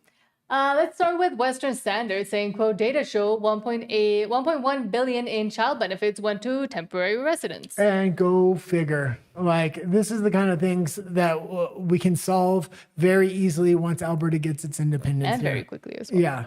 But again, and asking those questions, should temporary residents even be in the consideration to receive family child benefits? And again, let's think long-term strategies here. Yeah. Like, we probably need a child benefit for daycare and stuff like that. But ultimately, we want to get the country of Alberta, once it gets its independence, to be able to survive off of one household income, meaning both parents don't have to work. So not everybody's going to need childcare. Yes, single mothers will need help with childcare, but if there's two people in the family, hopefully one working and bringing in an income is enough to support that family. That's the goal, and that's the direction we kind of want to go. So we can raise our own children again, not putting them in daycare, not putting them in school, so that the state can indoctrinate them. And policies that incentivize young Albertans, young couples, young people to have the opportunities to have a house, to build a family, to build that community from the inside out, essentially, and spread out as well, and care about the family and the community and have the time to be able to take care of them. That should be the incentive. It shouldn't be, let's just import more and more people because we don't have enough. It'll take more time, but it'll be a lot more rewarding, believe me.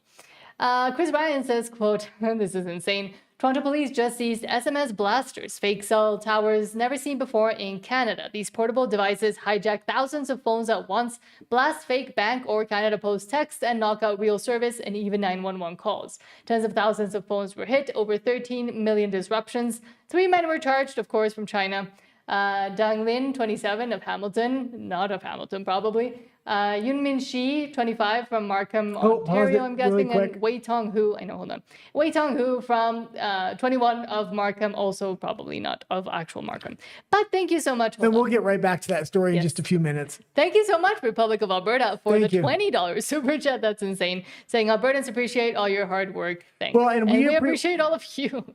Maybe I didn't read his comment, so it hit me emotionally a little bit. We really appreciate every single Albertan. When we left Canada, it wound me up so freaking tight. I lost all my humor. I lost who I was, a lot of who I was as a person.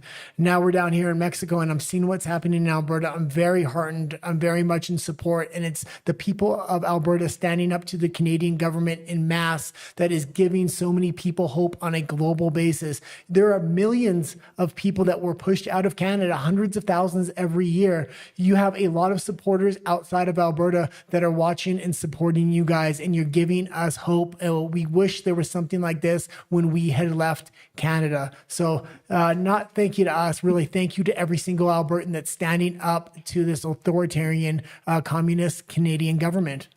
And that is why we're putting our full support behind it, because as we always say, that it is that one spark of hope. I mean, I lost my perspective and I lost all opportunity, I guess, that I thought I had within Canada, but I was only there for 13 years. You lost the country, essentially. You lost one of the places, at least, that you were from, that you thought that maybe you could also stay there for forever. Well, and we started a YouTube station because we didn't want to leave at first, and we wanted to fight back, and we were hopeful, and then we just realized that, like, we're living in BC. It's freaking communist here. It would have been impossible. There was no way, and I looked across Canada, and I'm like, maybe Alberta, I was thinking at the time, maybe Alberta can stand up, but there was no movement at the time. And to see how you guys are coming together, to see how the movement not only has legs on it, but if we can get this thing to a vote, I'm sure it's going to happen. Like, you're giving a lot of hope to a lot of people around the world, and you're giving the architecture for other independence movements to follow, whether it's Saskatchewan, Quebec, countries in the EU that are currently getting their sovereignty taken away by multiple layers of governance, whether it's the EU, the UN, you name it. Unelected governance as well, very similar to Canada. And we are seeing this trend all over Western countries. We've been seeing it for decades now, and people have been wanting to stand up. And the fact that a bunch of Albertans and grassroots citizen movement, citizens that wanted to be engaged in the system and with actual democracy, did decide to take a stance, the democratic stance, to do something about it, is very encouraging. And again, not just to maybe other Canadians or even other Albertans or even people in the US, but all over the globe. It is important to see this type of citizen movement actually working. And one day the people in the U.S. may be very thankful to Albertans if they do get their independence, because right now things are going great under Trump. But if Gavin Newsom gets in and they do pack the Supreme Court and they do start making Puerto Rico a state so they have permanent political rule, what you will see is a balkanization of the United States. And a lot of people will be looking at Alberta as that model and things like that. Now, I want to see the United States stay together. It's not like Canada, because they do kind of set the culture for the West. And if they fall, it's going to be the rise of China. I mean, in Canada, it already is the rise of China. And thank you so much. They're attempting to have the rise of China. Thank you so much once again, Republic of Alberta. And you got us both emotional, I guess, because it is really more a thank you to you. And that is why we do the stream and why we're putting our full weight behind it as well. Again, we will eventually be in Alberta. We want to meet you. We want to see you. We want to go record there and talk to people in person as well. So that is being planned. Don't worry about that. We will be there at one point, and we'll let you know as well. Well, and having a community of people that come out, watch our live streams, comment every time. It feels like a real community. It feels like we're really pushing forward and making a difference. And hopefully some of those people that are in the middle are now going to vote for independence. Yes. But speaking of Chinese interference in Canada becoming China, let's go back to the actual thing that is happening. 3 men charged, Defeng Lin from Hamilton, 27, again, probably not. I was going to read the names, but whatever. This is next level cybercrime on our streets. Stay alert, never click surprise links. And that is very important.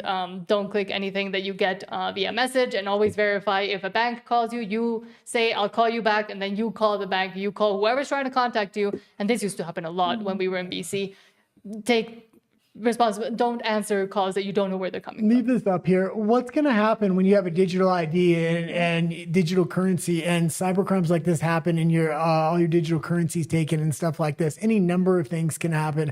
This is why physical currency is important. This is why I'm against digital ID. But even more than this, we reported on the story the other day that the Canadian government is trying to build an AI supercomputer that they have complete control of. I actually fear the government in control of an AI supercomputer over its population more than I do a Chinese hacker in the back of a van, but both are very concerning.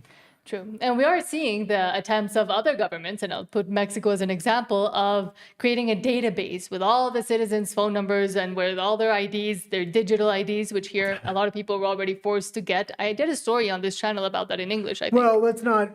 But I will say, luckily here in Mexico, people have stood up and are not registering their phones for this because of the cybercrime that is already happening in the country. And this will just exacerbate it, making people be able to use your identity to commit crimes or do whatever they want. But in Canada, we do see compliance. I mean, let's remember the jibby jab era and how compliant people were back then. So they could even use this type of stories to encourage citizens to create a citizen registry with digital IDs, etc. This is the type of things that can incentivize the government to say we need more safety, we need more control over the population to protect you. Canada is one of the most propagandized countries, and they're one of the most compliant countries. That's what makes the Canadian government so dangerous. They don't even have to really push too hard authoritarianly to get compliance. Here in Mexico, a digital ID is something you print out on your computer and then you're supposed to laminate yourself. It's not an actual thing. They say you have to have it. Yeah, right. There's no real compliance here in Mexico when they press these things forward. The Mexican government likes to say, yeah, we have it, so it looks like they're complying on an international stage. But the cartels here don't want digital ID, don't want digital currency. Although I'm against cartels, it's the one good benefit of having them share power with the government, I guess. We're pretty safe from digital ID and digital currency at this point. But also the lack of infrastructure that the current government has and the lack of ability to even try to implement these things. But the Canadian government fully has that and could do it at any moment that they wanted. They're passing laws to do so already. Divine Els says, Polyev, quote, we need to start treating every Canadian as an individual, not judging them based on race, ethnicity, or gender, but based on their hard work, decency, and patriotism. Absolutely. And I agree with it again. So I'm glad he's pointing it out. I'm glad the national news covers it. I'm glad a lot of the independent media covers it as well, because this is something that the Alberta independence movement will be saying as well. So, yeah, fantastic. He's carrying water for the Alberta independence movement again here. Earlier last week, even though he's against it. But I want to see what context he said that in first. Earlier last week, the Senate Human Rights Committee came up with a report on anti-Semitism. This was on Tuesday morning, where they recommended the reinstating of a position for the envoy of anti-Semitism, a position left vacant by Deborah Lyons last year. Tomorrow morning in Montreal, the government will announce $8.6 million of funding targeting the Black community and initiatives for the Black community across Canada. In the public sphere, we've spoken in the past against such initiatives targeting gender, race, or other groups. What do you make of it, and what's your current stance now? I just think after 11 years of liberal divisiveness where they separate people by race, ethnicity, gender, and every other possible dividing line, we've seen a more than 100% increase in hate-based violence. That continues under Mark Carney. What we need to do is actually lock up violent criminals who carry out the violence in the first place, stop terrorists and criminals from coming to our country through what are now open and porous borders. And we need to start treating every Canadian as an individual, not judging them based on the race, the ethnicity, or the gender. We treat everybody based on their Canadian personal characteristics of hard work, decency, and patriotism. Well, it sounds like he's got a solution. It's a problem. He has no way to enact that change. And Alberta Independence does. So when he says something like that, I say, I agree. Alberta Independence will enact that change, and they will even go a step further. And nowadays it's so difficult because of how they've taken over and the DEI all of Canada, all of the world, they've tried to DEI as well, that even reading that statement, you have to know the context and what he's saying to know which side of the stance he's on. And I do fully agree in that case with him through the fact that, yes, it is the Liberals that have weaponized all the specific characteristics to their own gain and to their own, to do whatever they want with it and to be able to further implement control upon the citizenry based also on these specific characteristics as well. But nothing. You'll be like, I'm crazy. I'm just waiting for you to finish. Because we see now on the other side, I was trying to link two stories. Oh, I was going to talk, but oh, sorry. No, that's fine. I forgot what I'm going to say now. Western Standard, because Western Standard says, quote, health minister says oh, Liberal government. I didn't realize they put these stories back to back. That's why I wanted to connect it. Perfect order. Because the Western Standard says, quote, health minister says Liberal government will always support race-based spending.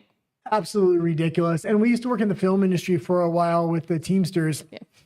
And this DEI hiring has gone way too far. They wanted 50% compliance behind the camera as well as in front of the camera. Otherwise, they wouldn't be given certain contracts from certain studios. There wasn't even enough people within those demographics to hire. So, yeah. But especially, I mean, the health minister, again, says the Liberal government will always support race-based spending, which, I mean, is not like the Canadian healthcare system isn't crumbling due partly because of the spending issue and that they're deciding to off everybody they can through the MAID program instead of actually fixing the healthcare system itself. But now they're fully saying it outright that some people matter more than others. You need to get rid of all DEI hiring when Alberta gets its independence. Yes. And it will be harder than you think because politicians get paid off from NGOs and there are international standards of DEI hiring they want countries to comply with. If they want international funding, you need to say no to that international funding, no to that money. There's enough money inside Alberta that you can build a strong foundation and you do not have to bend to these international bodies or organizations. Mm-hmm. But now we'll go into your comments and then we'll go into Alberta and the world. Yeah. We're going late today. Apparently. Well, it's okay. A lot of people are tuning in, so you know what I say? We're going to go longer. We do have to get dog food, but not dog food, but she has, what is it, oil? She takes fish oil for her skin and her joints. Coat and her joints. She's very... And liver treats we have to get as well. She's a very special dog. When we had to go to a special store for her food, and now we have to go to a different special store for her treats. I just see the comments coming in. You guys need kids. Yes, soon enough we will. Don't worry. Also working on that aspect. Justin GP says, but we love our dog. As a card carrying... Sorry, Justin GP says, as a card carrying... But I will say, there is one of our neighbors has this huge bulldog. It is English massive. Bulldog. She's an English bulldog. And our neighbors are really small. He's old. From Venezuela? Yeah. And he's really small. And usually the dog has a real tough time walking. It takes him half an hour to get the dog out to the street to pee. But today he was carrying it, and the dog...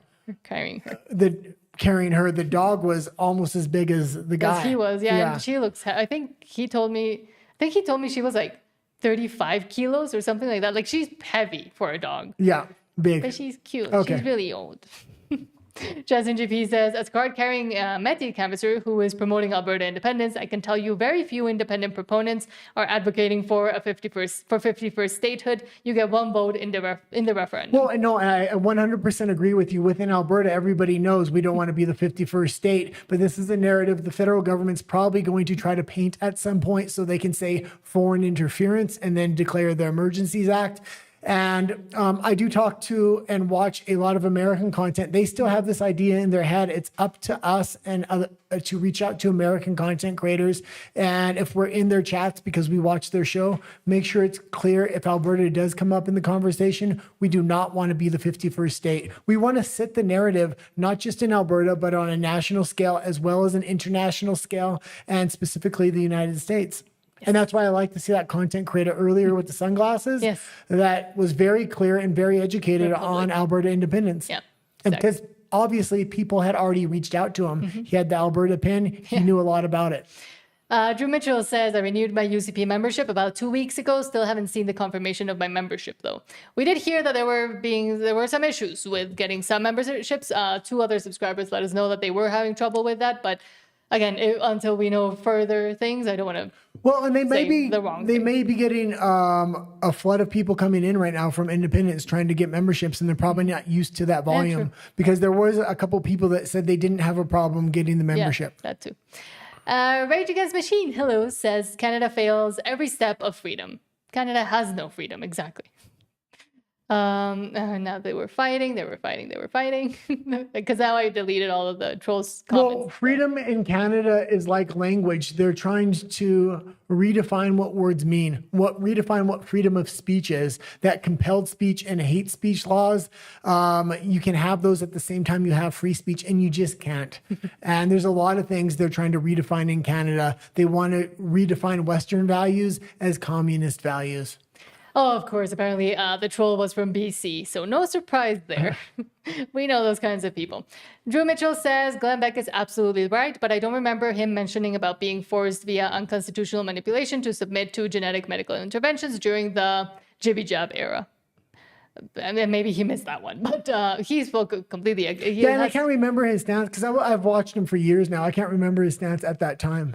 I mean, I do eventually remember him being against it and him doing he used to do these Wednesday night specials, I think they were called. And he did a whole thing about with the blackboard, the jibby jab. Yeah. Cindy says, I love the American neighbors, regardless of what the other commenter said. Yeah. But I mean, and loving and recognizing that you have similarities and you have common goals, especially when talking about, for example, trade negotiations, doesn't mean you want to become the U.S. Exactly. Hold on. Roland says O'Toole is a tool, Hayden live. Well, and I'm loving to see the toxic Avengers come together of Aaron O'Toole, even Pierre Poilievre, Mark Carney, Jason Kenney, Doug Ford. I mean, every single one that tries to do something to push back against independence only pushes people right to the polling booth on October 19th to vote yes. Exactly. The voting station, not polling booth. Yes. Let's mount to life every day says, long live the Republic. Don Nadalik says, I have 40 years and your version of history is really skewed. Talking to the troll. Drew Mitchell says, good on you, Justin GP, and welcome aboard to a free and prosperous future in an independent Alberta. Absolutely. Yes. Troglodyte says, O'Fool is not a conservative. Never was, I will say. Never was. Well, he's the conservatives that are now... He was the acceptable conservative. The conservatives that are now emerging as Mark Carney wants to push Pierre Poilievre out are the most dangerous. They're outright liberals in conservative clothing. They want to create a 100% uniparty so they can push communism and push Canada into the arms of China and communism. Mm-hmm. Real Steven Jensen says, love this American guy, the guy that spoke about Alberta independence. Absolutely. And Roland says... And I don't play him a lot on it, even when we used to talk about American politics, because he plays a lot of well-known music in the background, so sometimes we get dinged. Roland says, the rest of Canada has no say in our independent vote. No, it doesn't. They wish they did, but no, they don't. And let's go with 2 more comments, and then we're going to go to Alberta and the World. We'll finish them off at the end of the show. That sounds weird. Republic of Alberta says Carney's net zero policies will bankrupt every major industry in our province. Withdrawing from Confederation is a matter of survival for our families and progeny. And future as well. Exactly. And I don't even necessarily think he's against natural resource development. He just wants to have control over it and a say of where the money is going. And that's what this 30 by 30 program, I think, ultimately is. First, he's going to protect the land, and then he's going to take control of the natural resources. At the same time, it really looks like he's getting cozy with the EU. It wouldn't surprise me if at some point they try to have a vote to vote Canada into the EU. And that's why Alberta independence needs to vote its way out of this ridiculous clown show now. We made a whole video about that, actually. Yeah. Back when they didn't see, I mean, that was just like a month ago. But now they've amped up even the talks and the articles and the conversations about Canada joining the EU. Every day there's a new story.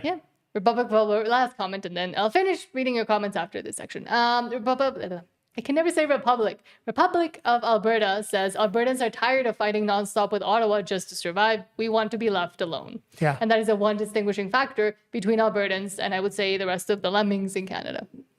So, fight for that. I think a lot of people in Saskatchewan have the same sentiment. They don't have the ball rolling enough, and they don't have a leader in that province that's helping them out in any way, shape, or form. Yeah.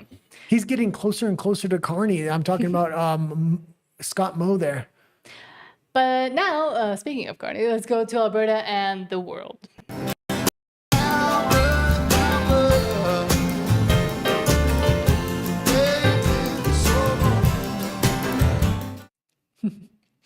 And starting with, from CBC Watcher, quote, Wednesday, Louise Blaise, former Canadian ambassador to the UN, gives her take on how the US sees Canada as reluctant to negotiate. Mexico has taken a completely different approach, and we continue to talk about that as well. And this was a fantastic take by her, so we may play the whole thing here, even though it's kind of long.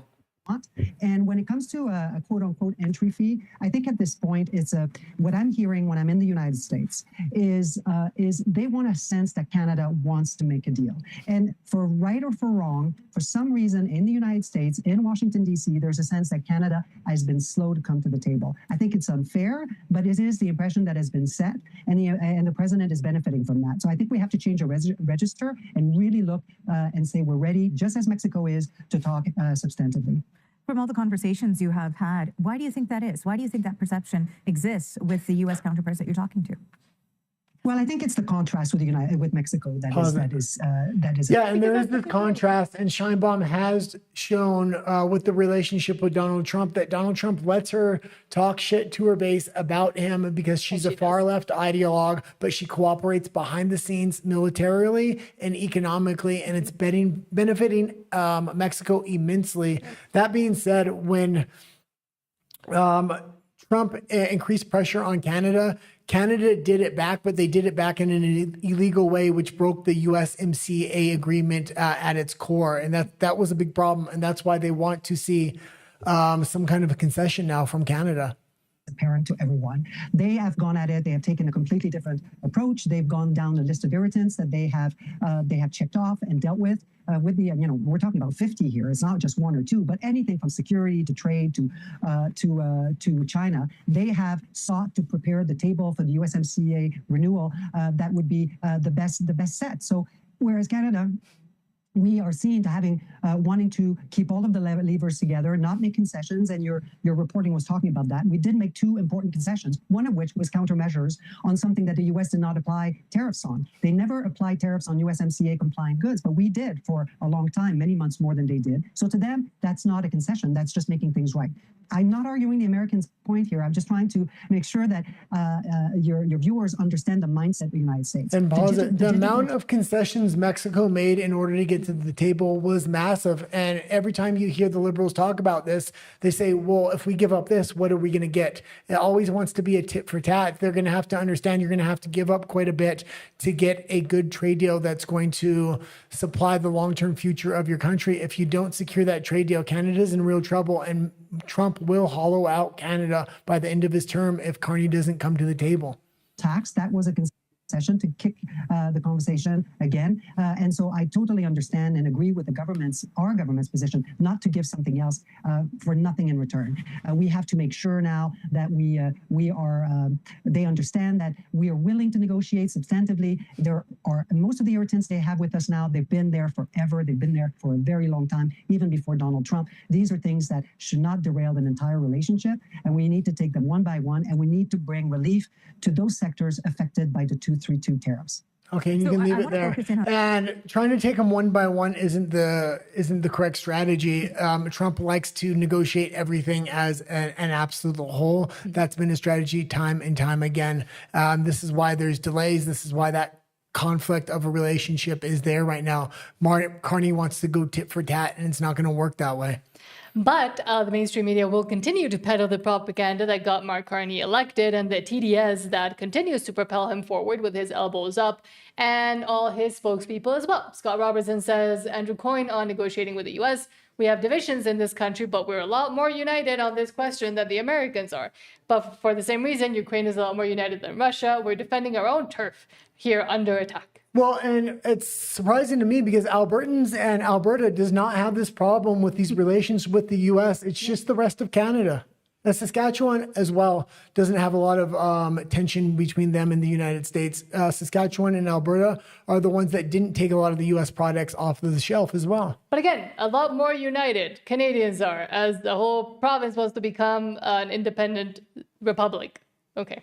I think there's a lot to be said for running down the clock for two reasons. One is every day that goes by, Trump is getting weaker politically. He's now down in the mid-30s in approval ratings. He's got a lot less room to maneuver politically, fewer people he can just thumb his nose at.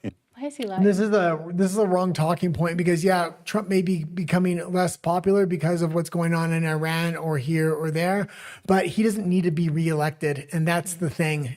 He doesn't really give a shit. He's going to play this thing out, and he's not seeking reelection. Now, yeah, the midterms, but the midterms are already slipping away. He doesn't even really need power within the midterms. The biggest threat for the midterms is a possible impeachment, but as far as relations with Canada and these trade negotiations, he's not seeking re-election. In terms of his own constituencies. We have divisions in this country, but we're a lot more united on this question than the Americans are, for the same reason Ukraine is a lot more united than Russia. You know, we're defending our own turf here under attack. So I think there's something. And the other reason is we really have to wait and see what kind of talks the Americans want to have. As we've been discussing, to this point, it's all been you make concessions, we make none. At the end of the day, we want tariffs to still continue. And of course, we have no idea whether at the end of the day they would have any interest in it. It was supposed to be a year ago. Carney promised a year ago he was going to have a deal. And now this guy's talking about, well, we got to see what they want to talk about. You're not even in negotiations at this point. Negotiations were stopped 7 months ago. You're barely in a talking phase of this thing. You're way behind the ball at this point. And actually living up to their end of the bargain, actually sticking by the things that they agree to. The later in the day, the later in Trump's term that this actually is negotiated, the better for us. So I don't see any reason to rush into a deal. They'll be hollowed out if they try to wait Trump's term out. Canada will be completely hollowed out. We had a lot of the heads of industry go in front of Parliament and testify, and they said they have about 6 months in them, and then it's going to be complete collapse there. But keep spoon-feeding the propaganda and the TDS and the America is always bad to the rest of the lemmings that at least still believe in that and that want to tank the country as much as the politicians do. And one last story. Wake up there, Nat. Come on. CTV News says EU-US, I am awake. EU-US signed critical minerals plan to counter China reliance.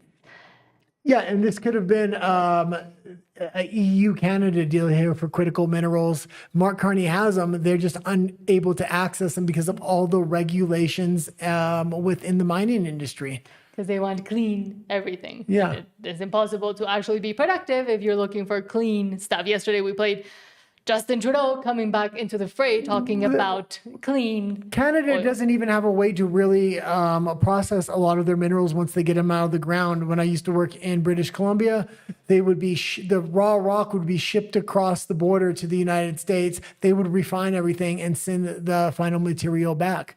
Like, it's crazy. It's crazy that they don't have end-to-end manufacturing in Canada, meaning it comes out of the ground and then you go all the way to a finished product. Mm-hmm. Okay. But now we'll go into your comments because there's many and I do want to read them all. Cindy Melnick says, since you're not in Canada, can you look into the Maple project? Is this AI? Not sure. Think it's AI. I'll look into it. I'll make a mental note to look into it, but thank you. And then I'll let you know. David Bird says Manitoba is one of Canada's welfare provinces. Say goodbye to the billions from Alberta transfer payments. I mean, a lot of the provinces are, and they don't have to tap into their natural resources or their productivity because they always have Alberta to rely upon. Let's see how they do once Alberta is gone. Todd says, my mom's dad, my grandpa was a German soldier in the Second World War, emigrated here in the 50s. That's so cool that all of you know where you come from. Sam says, Carney. I want to wait for this one because this one's funny. Sam. Okay, I'm back. Sam says, Carney emigrated from Uranus. The planet Uranus. Todd says, not sure how he survived. His twin brother didn't make it. That really hurt him. Oh, your grandpa or great-grandpa. Well, and I said last show, I really hope somebody interviews Ben Trudeau and gets his take on Alberta independence. Maybe it's we going to be can do it. interesting. But we should try to reach out to him. Roland says, make Alberta an English-only country, learn it or leave. That would be so simple, but when we just saw them firing the Air Canada CEO, we're not speaking French, as Mark Carney himself wasn't able to debate in French during the elections. Yeah, it's just a way to DEI who gets hired into what position. Mark Carney himself had to cancel debates because he didn't speak good French when he first got into office there. Yeah. 8.2.0 says, independence now, we will negotiate pipelines with Canada after independence. Exactly. Yeah. No matter how much things they throw at you, they will always come with those same impositions and restrictions, and you won't be able to actually get anything from those deals that they will try to throw at Alberta. Okay. Okay, read that one. Sam says, 1 billion a year to use our trademark of Republic of Canada. Yeah. That JP had suggested. Cindy says, my grandfather came here after... Well, let's just discuss this for a minute, because if Danielle Smith manages to get a pipeline deal or some kind of other natural resource deal, and there's a ton of strings attached to that thing year after year, Canada's going to go, and let's just say after she gets that deal, we still vote for independence, then we have to go into negotiations with Canada.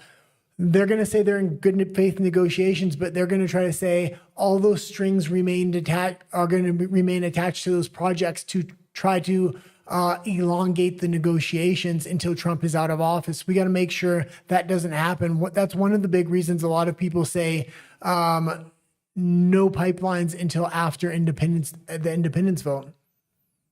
Exactly. But I like that idea, Sam, as well. Cindy says, my grandfather came here after World War II. They had to be sponsored by family, so handouts. Yeah. Roland says, ban the goof from here. I did already ban the troll.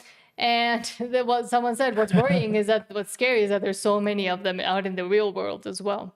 Oh, yeah. And you don't really know it sometimes. And then, because you're not always talking politics to people. I did more than others, and I was a bouncer at a bar, and it was just shocking in British Columbia. Mm-hmm. Roland says, money will pour into Alberta once we are separate. Money that could have been pouring in for the longest time now. That's what's infuriating, too. Money, and you'll have massive negotiating leverage. And the more money that pours in, the more negotiating leverage you have. BC will be isolated. It's going to be easy to leverage them to get access to that coast. Mm-hmm. Sam says, charge them a carbon tax on all oil to Sarnia, Burnaby, or Trans Mountain. Yeah, they want one. I mean, you're respecting their wishes. Hold on. Let me think about that. What? That'd be very interesting if you started charging Canada a carbon tax because they have a carbon tax, but the United States, the pipelines that go to the U.S., you won't charge them. No. You're just going to adopt their policy, and then the carbon tax goes back into Alberta. Exactly. I mean, taste of their own medicine that they like so much. Yeah. Todd says... And then you can say, well, we'll get rid of the carbon tax if you get rid of all carbon taxes inside of national Canada. Mm-hmm. It's a way to start pushing them in the right direction. Yes. JP Alberta First says yes to the carbon tax. Also, the fee to use the trademark would be $23 billion per year, same as what we pay in transfer payments. Great idea. I mean, go trademark that, JP Alberta First. Todd says, yeah, then that wouldn't be fair to say about Alberta if Nutley was in power. She would have been influenced by Trudeau and Mark the Snake. I think they were debating something as well. Rage Against the Machine says, long live the revolution. And Sam says, you da bomb guy. Thank you. Thank you. And Smiles Are Alive every day says both of you are amazing. Thank you so much. But once again, it is all of you that are amazing and inspiring as well. Roland says they tried in Hungary, but the new guy is the same as Orban. Oh, yeah. I talked about that. I seen right through that from the beginning. He was a plant. He's been a plant for years. A lot of people don't know his background, and a lot of it has been exposed through Hungarian media. It's a shame the international media doesn't know. Some of the stories that came out, I can only talk about on Rumble. It involves a puppy and a microwave, and a lot of things were on video. A lot of things are on tape. A lot of things he did in front of children. It's shocking that gentleman got elected, and he is an EU plant.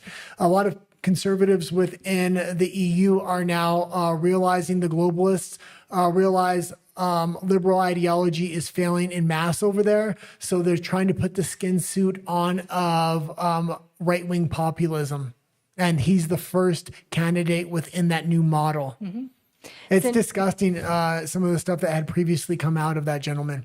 Cindy says, bring back day homes. I ran a day home so I could raise my kids, yet I worked nights, but I wouldn't change it because I was still able to look after my kids. Absolutely. And that's a good idea, actually. Yeah. Beulah says, I love you both, Nan and Guy. Thank you so Thank much. you. And Justin GP says, was helping a friend pack up his pop-up, so I missed most of the show, but I'll go back and watch it as I always do. And thank you so much, Justin GP, for all your support as well. Well, and it was a bit longer. Usually we try to go at an hour and a half, but we had so many viewers, we said we'll just go longer today. And so many comments. And we try to respect all the comments. Yes. We're small enough where we can try to get through all of them. Oh, and Justin GP says, got 2 last-minute signatures while I was packing. Oh, Great. fantastic. Working even when you're not working. Canvassing even when you're not canvassing. That's great. Todd says, I bet we got $500,000 at least. Not sure about what. Well, I think they were trying to raise $500,000 because Oh, that okay. was the maximum campaign donations they're allowed to get under law, I think. Got it. Brian asks, you coming back when Alberta is independent? We're going before. Yeah, we're going to try to go before. So and we're trying to work things out with our dog and some other things. Yes. Sam says, we'll know after the independent counting. We won't have to wait for the court ruling. Oh, signatures. Signatures. There we go. Thank you. Well, and my big goal right now is to get over 405,000. So we have more than the other petition. Brian says, we miss you guys. Thank you. Todd says, may the 4th You don't have to miss us. We're on right twice here. a day. Exactly. And then we got an you get interview sick of every us. Sunday. Tomorrow we have an interview coming out. What time are we going to release it, by the way? 10:55 a.m. 10:55 a.m. 10:55 a.m. It's with Tamara Litch. Yes, it was great. Yeah, it was a great interview. She was very gracious absolutely with her time. fantastic. Yeah. Brian, Todd says, may the 4th be with us. Troglodyte says, Libs brought out a youth employment strategy, but if you are white and straight, you get your application pushed aside. Canada is so cooked. Yeah, and we talked about that yesterday. And it's not just that. It's like when they bring immigrants into the country, they're subsidizing their wage to the tune of 30%. That's like, why would I, like, this is what happened in British Columbia and what hollowed out youth employment. Tim Hortons and every other corporation wanted that 30% subsidy for their employees, and they would only get it if they hired immigrants. Yep. Sorry, hold on. Oh, that's okay. I had something in my eye. Picking your eye there. I was trying Better to than fix picking your nose, I guess. I don't pick my nose. Roland says, Only I do. half the nurses are not even Alberta born. Republican. Well, and then they tout it like, oh, we need immigration because we need nurses. Well, no, you need to start training your own people and filling those holes in your society. Immigration's meant to temporarily fill those holes. Well, you figure out how to fix the baseline problem. What happens is the federal government's trying to use immigration to fill those holes and then making the holes bigger so they can bring more and more immigrants in. Republic of Alberta says there's a lot of fraud in the healthcare system, massive contracts with companies that don't honor their agreements. The healthcare system is completely broken in Canada. Fraud. And I don't think it even can be fixed. Yeah, the military industrial complex, the medical industrial complex, these are industries of massive, massive fraud. Roland says, my daughter trained to be a nurse and decided to waitress instead of being tortured for peanuts. Yeah, and I know a lot of people like that because I used to be a security in a bar. And there was a lot of people with a lot of degrees. And I'm not even talking about the woke leftist degrees. I'm talking about actual degrees where they either couldn't find jobs or they had jobs, but they made more money waitressing. Republic of Alberta says Canada has privileges issued by the state, not inalienable rights. Exactly. And you have the opportunity to not do that when Alberta becomes independent. Todd says, nor is she belittled by RPNs, I'm guessing, that make way more than and do way less screwed up healthcare system we have. Junk. Yes. Todd says, who invented and implemented the carbon tax in Canada? I can't remember how that all went. Please remind me so I can rebut the story if I ever run into the zombie, the troll again. Mark Carney was one of the big architects, along with a lot of different NGOs and organizations within the EU that came up with this carbon tax scheme that goes right into a lot of other climate schemes. It's supposed to be the new architecture for the economy of the world. That's why he's grasping onto it so tightly. That's why he doesn't want to give it up. This is the globalist plan. It wasn't created in Canada. It was actually created within the EU and the globalists. And Trump is pushing back hard, and that they're barely holding on. They're trying to wait him out so they can re-implement this system. Because right now, while Trump's in there, they know they can't. Republic of Alberta says Laurentian Canada loves to bite every hand that feeds them. They live in fantasy land. Yeah. Well, because they don't have to live in reality. They've created a context of a country where they don't have to live in reality. Well, or they how don't the have to people live in reality because they're living off of the profits and the hard work of Albertans through remittance payments. Hellos says Well, thank you. and that's part of what this carbon strategy is. They want remittance payments to support this ideology, which can't survive on its own. Yeah. Hellos says thank you for supporting Alberta independence and thank you for being here as well. Troglodyte says actually it was Gordon Campbell who brought the tax in. I think specifically to they were talking about specifically to BC Canada, yeah. or Canada, yeah. Yeah, but this was just like what's going on with private property rights. This isn't just happening in British Columbia and Canada. This is happening in Central America, South America, and Chile, as well as the EU. And it's different policy names in all these countries, but the exact same interior of the legislation. Republic of Alberta says Laurentian Canada is offending our best customers in Alberta. Americans buy 90% of our commodities. Yeah, but the Americans know that, and I think they're going to look fondly on us once we get our independence. Troglodyte says Gordon Campbell, our drunk driving premier. Yeah. Todd says liberal Chinese puppets in BC.